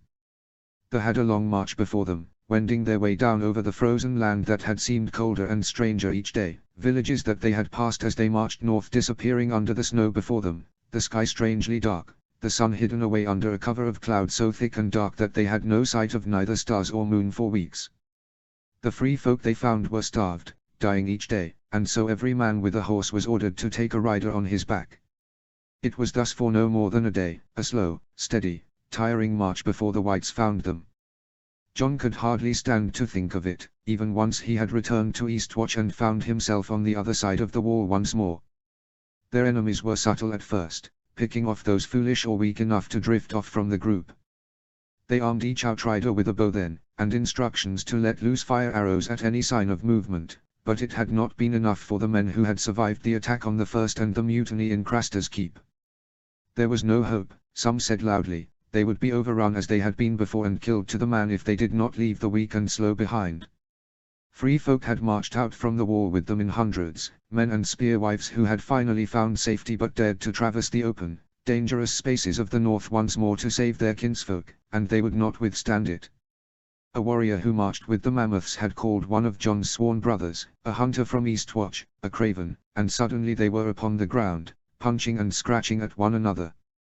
10 black brothers jumped up and twice as many wildlings, and before John came upon them, 5 men from each side lay dead on the ground. He could not blame his men for their fear. They had not asked for this, any more than he had. But he threatened them all the same, promising that each man in a black cloak that arrived at the wall alone, each coward that ran from the column would consider his life forfeit. It stormed again a week later, and this time John did not call a halt. They marched through it, though he knew that would mean the deaths of those who were already trying to cling to life, and when they emerged on the other side of it, when the wall was at last rising on the horizon before them, they found their column had been split in two. 300 people were lost, and they could find no traces of their fate, neither footsteps in the snow, nor the remnants of weapons or food or animals. 50 of them were John's own brothers, the rest free folk, women and children and men strong and fit enough to raise an alarm. They had set out with dragon-glass daggers and spears, newly crafted from the caches mined from Dragonstone, but what was the use of weapons if you could not see your enemy? No bodies were left behind. Wherever they were, he knew they would not see them as living beings again, but as whites, dead things with only hate for his brothers, for Robb's folk, for the people of Winterfell and Deepwood Motte and the Last Hearth. They raced to the wall, 3 to a horse, those who hurried on their feet carrying children, and when they were through the gates of Eastwatch, they found a dragon flying above them. The sight of it was enough to send men and women shrieking, falling to the ground, those who had seen so many horrors and thought they had been led into a trap, to be fed to this beast. John and the brothers who had seen the dragons in Castle Black tried to calm them with words, to bring them to order, until at last the Prince of Dragonstone came down and called his dragon off, with commands shouted across the wind. The prince had settled into one of the castle's best rooms, a large chamber that looked out to the sea, and when John was before his eldest brother, this man he had parted from, thinking they would never meet again, he found himself speaking first. John knelt before him. With a word, Egon bid him stand. "John. Your Grace." He knew all that he should say, remembered all his mother's lessons. "You honor us with your presence, it is good to look upon your face, I am here at your service." But instead he found himself saying, 400 wildlings or more are lost. 50 sworn brothers of the Night's Watch are with them. And Ned Stark is dead. Dead, not lost. Dead and gone for good. Ben Stark found, and Eddard Stark dead, like some cruel jape. Saying it made it feel real, true, and terrible. I know. His brother's eyes were on Ghost, sat at John's feet. When last he saw him, he had been no more than a pup. Slowly, the wolf rose and padded over to Egon. When Ghost brushed his hand with his snout, Egon did not so much as react. "No," John said. "He wasn't killed in the woods as we thought. He survived and took shelter in Hardham and fell to the others." Egon's face was still and calm, unreadable as it ever had been since he became a man and learned to keep his secrets. "My uncle is nothing to him," he remembered. John would find no one to share his grief with here. "I'm sorry for your loss," Egon said, dutifully. He paused only a moment. "Did you see them, the creatures who felled your uncle?" "Yes." "No." He had seen it. But it was through Ghost's eyes, and how could he tell his brother that? He could not. Lord Dustin was the first to come upon them. "You may question him if you wish." "I will. The Starks will have some bones to bury at least. They will not have the comfort of even that." Why did every word pain him? He had mourned bitterly for both his uncles, bearing the grief of it alone, his lonely room. When the image of Ben Stark lying dead, his blood red on the snow, drifted into his mind's eye, of that of his uncle Ned, torn apart by wights, he would bury his face in Ghost's thick white fur, and in the morning he would stifle it. He could not bear for the wound to rip open once more. They burned his body, and brought back only his sword and a wolf's head brooch he wore over his chest. Robb would wield ice, as his kin did before him, but precious as it was, what comfort would he find in a sword knowing how his father had fallen? None, none. John had been too late, only just. If he had not lingered so long in Castle Black, if he had travelled on swifter feet to Eastwatch, he might have won a fortnight, and a fortnight might have been enough to save his uncle and the hundreds who perished with him, not to speak of those who remained behind with Mother Mole. And yet, a boy might think that to comfort himself, but a man would know that it was not true. If he had left a fortnight earlier, he would have had even further to travel to reach the Free Folk van, and they would have been ambushed together as they travelled south. Or, perhaps, they would have been stranded at Hardham alongside them, and then it would have been thousands who perished, not hundreds. Only dragons might have turned the tide of the fight, and the dragons were trapped on the wrong side of the wall. John lifted his eyes to the window to look for it, but found his eyes drawn to another glittering thing, to the sword that hung from the prince's side in a leather sheen. Its handle was made of dragon bone, and carved in the shape of a dragon's snout, with fire bursting from within. Egon caught his gaze. "Its dark sister," his brother said, without boast. "The lost sword, wielded by Queen Visenya and Daemon Targaryen and the noblest knight in the Seven Kingdoms, Aemon the Dragon Knight. And now it Egon who was its bearer, the prince who had become a dragon lord, as he would one day be king. Surely the bards will make songs for him, he thought. But singers rarely travelled north of the Neck, and never as far as the Wall. John would never hear them. Perhaps their father found it, kept it secret, and granted it to Egon when he tamed his dragon. The king had been at the Wall by then, but perhaps he had entrusted the task to some loyal servant. What does it matter, he asked himself. He was a bastard, not fit to even look at such a thing, and he had other matters to turn his mind to, besides pretty swords. You won more lives than you lost. You should be proud. Egon meant it kindly, but it was a grim sort of accounting, and did not bring John comfort. "What shall you do now?" "I mean to make for Castle Black tomorrow. Decisions must be made and I must see to the defences of the wall, now that the enemy is at our doorstep," John said. "I mean to ride quickly, but I will stop at every keep to see the state of the repairs. A handful of knights at each, perhaps, no more." "And what of the gates? Will you close them for good? Sir Barristan has heard whisperings of it among your brothers." No doubt he had. There were some, Bowen Marsh among them, who said he should have sealed the gates long ago, filled them with chunks of stone and poured water through the murder holes until the cold and the weight of the wall froze them. But if he had heeded them, thousands of free folk would be dead and turned into whites, and with them Ben Stark, Harry on Carstark, John Umber and William Dustin. Half are sealed already. Each time the watch has been forced to abandon a castle, its gates were closed and it is too cold to dig them out now. Mance Rayder had threatened to do as much, but the winds had shifted since then, in more ways than one. "I will not seal more. We might shut ourselves up on the wall, and if we do our enemies will force their way through the Bridge of Skulls or take to climbing, as the free folk tried to do. With the gates closed, we will be able to do nothing more than swat them away, and winter is coming." The stark words felt strange on his lips. "No, winter is here, and the king's armies can't remain at the wall forever. We must put an end to this, or we will not live to see spring." The king was one of the few who saw it as he did, but John found himself thinking instead of Dewin's words.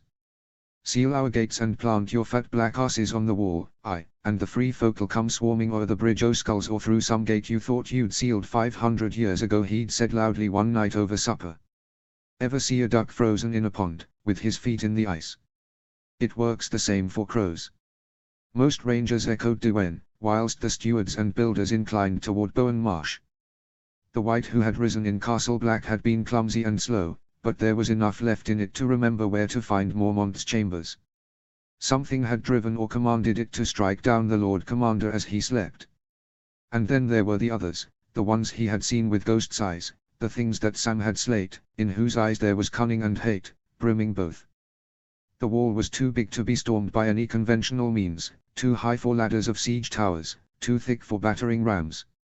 No catapult could throw a stone large enough to breach it, and if you tried to set it on fire, ice melt would quench the flames.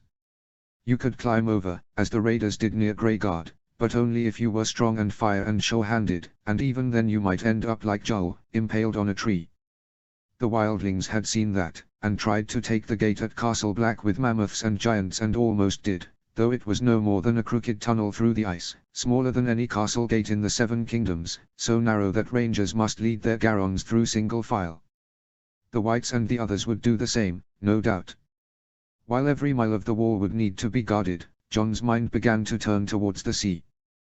Ben Stark said Cotter Pike and his ships were lost, taken by whites. No man went hunting with only one arrow in his quiver, and while their enemy might not have the skill to build rafts and try to float them across the Bay of Seals to take Eastwatch by the rear, the thought of them in the water unsettled him.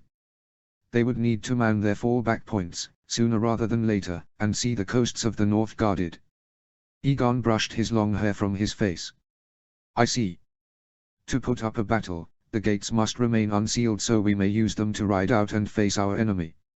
His brother half smiled. "Perhaps we may find one large enough for a dragon to pass through." The Targaryen men were sharp-featured, with aquiline nose and high cheekbones, an otherworldly sort of look that seemed to belong in portraits and not in the flesh and blood.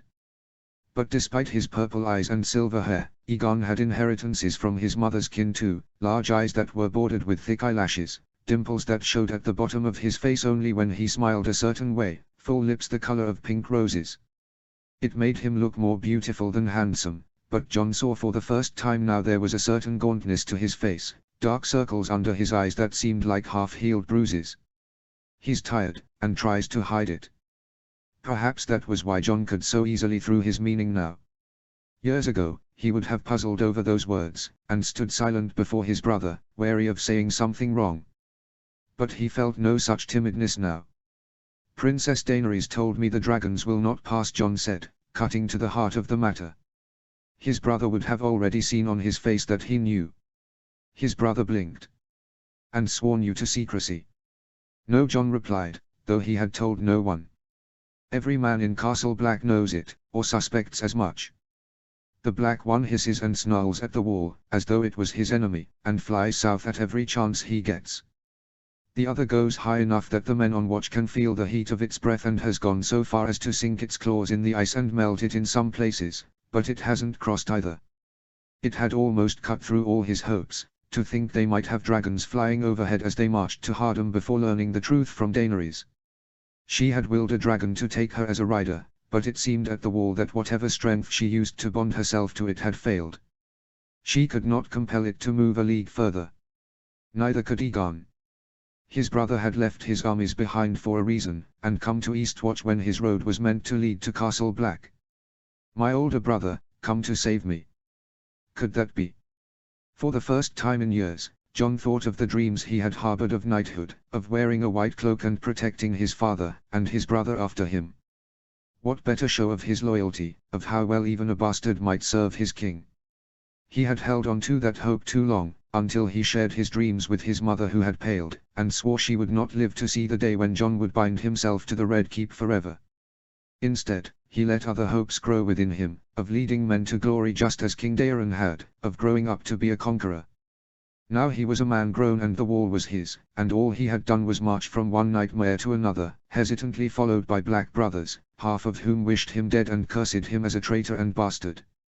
He may have made peace with the free folk, but it was one thing to convince them to cross the wall when an untiring enemy chased at their heels, another to work out where to take them now, how they might feed themselves so they did not ravage the north.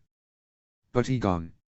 He had made a mess of things with the Tyrells in the south, but somehow won houses as noble as the Hightowers and Florence, who had pledged their swords to their cause all the same. Afterwards, he had flown on dragonback through storms, across vast distances to come to their aid, with a loyal knight of the Kingsguard at his side, who some said was a finer sword than even Arthur Dane. And all Jon had were doubts. He could not even seem to conquer those. Aegon watched him intently as he spoke. "Sea Flame is the same," he said at last. "He wouldn't cross the wall, or else I would have come to you. It's as though he's tethered to something, and each time he flies north, the rope is pulled on, drawing him back." Aegon went to stand by the window, and in the faint light that drifted in, Jon for the first time could see scars playing on the skin of his face and neck. They were light and faded, and not nearly disfiguring, but they're all the same, shining smooth and pale. Like claws, Jon thought at first, or fire. His brother felt his gaze, and instinctively raised a hand to his cheek, and dropped it to his side just as quickly. "I'm glad to see you, Jon," truly his brother said softly. "Much has happened since we last stood together in the Red Keep and you told me you meant to take your vows. We shall speak of it one day." His brother had smiled that day and thanked him, but he did not smile now. In the days after, Aegon took the skies, again and again, disappearing each day and returning each night, and what he did on those travels he did not say. The prince cut a dashing figure among these hard people, who had borne so much while he remained in the south.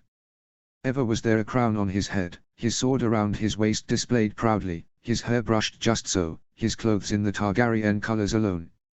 Jon remained on the ground, and dealt with the aftermath of Hardham. He didn't know how he would compel his men to march past the wall once more when that day came. Even those who had not mistrusted him before thought for certain that he was half a wilderling now, that he had risked and lost so much for the free folk. They begrudged the free folk refugees every bite they ate, frowned at the sound of every crying babe, turned their eyes away in disgust from the sight of their starving, filthy bodies and matted furs, and whispered of the atrocities that had befallen them on Hardham, when they had resorted to eating the flesh of their own dead. Jon did not have the heart to speak to those who had been his brothers as well as his friends, who he had sent away when he became Lord Commander. And march out once more they would. It was Ben Stark who had hidden the dragon glass in the cache by the fist, who had walked more steps than any ranger before, traveling as far as the grim land that Mance Rayder had spoken of, that place where the others seemed to spring from, veiled in some great, white shadow, but thick and slippery as ice, charred and fit to cut a man into 100 pieces if he dared to cross it. Jon could only do what he set out to do. They had lost a dozen ships from Eastwatch, and 50 good men to the sea, including Cotter Pike. There was naught he could do about the ships, not with the seas too dangerous to traverse, and little more he could do for the dead, but he made an account of each of their names, those who had perished at sea and those who had died on the march. The least he could do was remember them. The men among the free folk fit enough to fight, or young enough to learn, would join Tormund's people for now, the women and children to Mole's town with the rest. The village was already fit to bursting, filled with empty mouths, and he had to spare too many men to stand guard over them, to keep them from venturing south and protect them from rapists. But to Mole's town they would go, until he had chance to speak to the king, to see what he meant to do with the soldiers marching towards them. They set off for Castle Black, and Egon did not race ahead on his dragon, as Jon thought he might. He rode with them, Sir Barristan at his side, stopping at each castle alongside him as Jon checked on the status of their provision, of the men and repairs. They shared a tent only once, on a night where they camped in the half-empty ruins of the Torches, so cold that each man had to share a bed for warmth. Egon slept little, as he did. They would both lie awake for hours after laying down their bedrolls, silent and brooding over their own secret thoughts. When at last he closed his eyes, Jon woke to find his brother tossing and turning in some nightmare, sweat on his brow. By morning, he was himself once more, with no sign of what horrors had plagued his dreams. When they were within sight of Castle Black, Egon's dragon raced ahead, riderless, flying through the sky with a speed he did not think such a large beast could possess. He looked up in alarm, but found Egon and Sir Barristan smiling. "The dragons know when the princess is near," Sir Barristan told him. When they reached the keep, Jon lingered outside only long enough to watch Egon climb the stairs of the king's tower, taking them two at a time. Their father met him outside his door, and pulled his son into an embrace for all of Castle Black to see, kissing him on the cheek as though he were still a boy and not a man grown, putting his arm around him as they walked back into the rooms, before the ever-closed door. If men whispered of the famine in the south, of Egon's broken promise and how the king would be angered to lose an ally such as Mace Tyrell, this would silence them perhaps. No doubt Jon would soon be summoned, not to be held but to account for all that had happened in Hardham. But now, he had another task before him. He went down to the tunnels, Ben Stark leading the way before him and Willam Dustin, who carried ice slung across his back, their footsteps echoing ahead of them.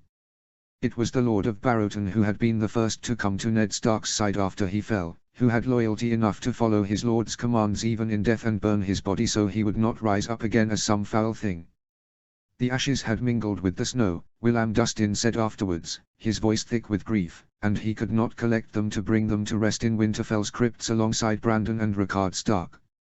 There was a dark look to the man's face now, and every few moments he seemed to tug at the leather strap which held ice, as though it weighed too heavy. Robb had a habit of taking his meals with his men, but Jon had sent a request with his page, Tormund's son Dryn, that he needed to have words with him alone. They found him in his rooms, not alone but with his wolf and his wife, both at his side. Robb rose quickly as soon as he saw their Uncle Ben, surprised and startled, his face breaking into a smile that reminded Jon of days long past, when they would ride through the Wolfswood together, shouting challenges and boasts at one another. But then his bright blue eyes fell on Lord Dustin, and his smile wavered. Willam Dustin stepped forward then and came to his knees, bowing before his new lord, drawing ice and its scabbard forward and laying it at Robb's feet, placing the brooch gently into his palm. Robb looked down, seeing and unseeing, his eyes growing harder as the realization dawned on him, his face strangely pale. As Lord Dustin recounted all that passed since the Whites came upon them during their ranging, Daenerys too rose and came to her husband's side, slipping her hand around his arm and drawing herself closer to him. Robb let her, though he seemed not to feel it, to sense nothing but the words. When the grim tale was laid out before him, Robb was still for a moment before reaching out to put a hand on the Lord of Barrowton's shoulder. "Thank you, my lord," he said, in a strangely calm voice. "I am glad to see you well, and returned to us." Lord Dustin seemed on the verge of saying something more, his shoulders bent, but took it for the dismissal that it was, and left them. There were unshed tears in Benjen's eyes when at last he stepped forward and hugged Robb, holding him close and murmuring that Ned did not want him to blame himself, that he should not let his grief turn to bitterness in his heart. But Robb only stared ahead, barely lifting his arms to embrace their uncle in turn. And then it was Jon's turn, and his grief felt so small beside that of his cousin. "I'm sorry," Jon said, quietly. "He died bravely." Robb breathed, "Yes." Jon found that no words would come. And then, they left him, to his sword, and his wolf, and his wife, and hoped one would give him comfort. It was not past noon, and already Jon's patience was exhausted. The king had called an early council, but as was his way, had extended no invitation to any of the wilderling chieftains nor Mance Rayder. It was only the nobility of Westeros that sat around his table, and only the highest of lords, the Prince of Dragonstone, Lord Jon Arryn, who had been as a father to Eddard Stark and sat frowning and thoughtful, Lord Edmure Tully, Robb and the newly arrived Lord of Storm's End. Stannis Baratheon was a different sort of man than who Jon expected. He had only heard whispers of Robert Baratheon, his mother's once betrothed, but all the tales agreed he had been handsome and strong and boisterous, taking his pleasures where he wished. Lord Stannis was dressed in the same black breeches, tunic, and boots that a man of the Night's Watch might wear. Only his cloak set him apart, a heavy golden cloak trimmed in black fur, the colors of his house. Beneath his heavy brow were eyes like bottomless blue pools. His hollow cheeks and strong jaw were covered with a short-cropped blue-black beard that did little to conceal the gauntness of his face, and his teeth were clenched. His neck and shoulders were clenched as well, and when he spoke it was with a curt courtesy. He did not seem a man to whom pleasures came easily. Perhaps it was the company which set him so at edge, that he sat before the king who ordered his brother's death. Stannis Baratheon had bent the knee where Robert would not and lived, but was not seen often at court, nor were his lords. There is a river of blood at this table, Jon thought. It had been spilled for him, spilled for his mother. No wonder the men barely spoke to him, and seemed to frown at every word he said. Only Aegon had greeted him with a smile, and Edmure Tully who told him of the second daughter Rhaenys had birthed, the child they named Alysanne. "My lords, we have made peace with the wildlings and have given them passage to cross the wall," Jon repeated, for the 100th time. It had been decided months ago, and thousands of Mance's people were already in the Watch's castles, rebuilding them. They gave hostages as a show of good faith as well as all their riches so we may buy food enough to feed them. They are not our enemies.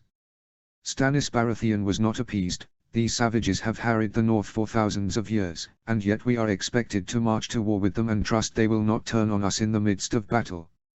Lord Arryn nodded, and this Mance Rayder.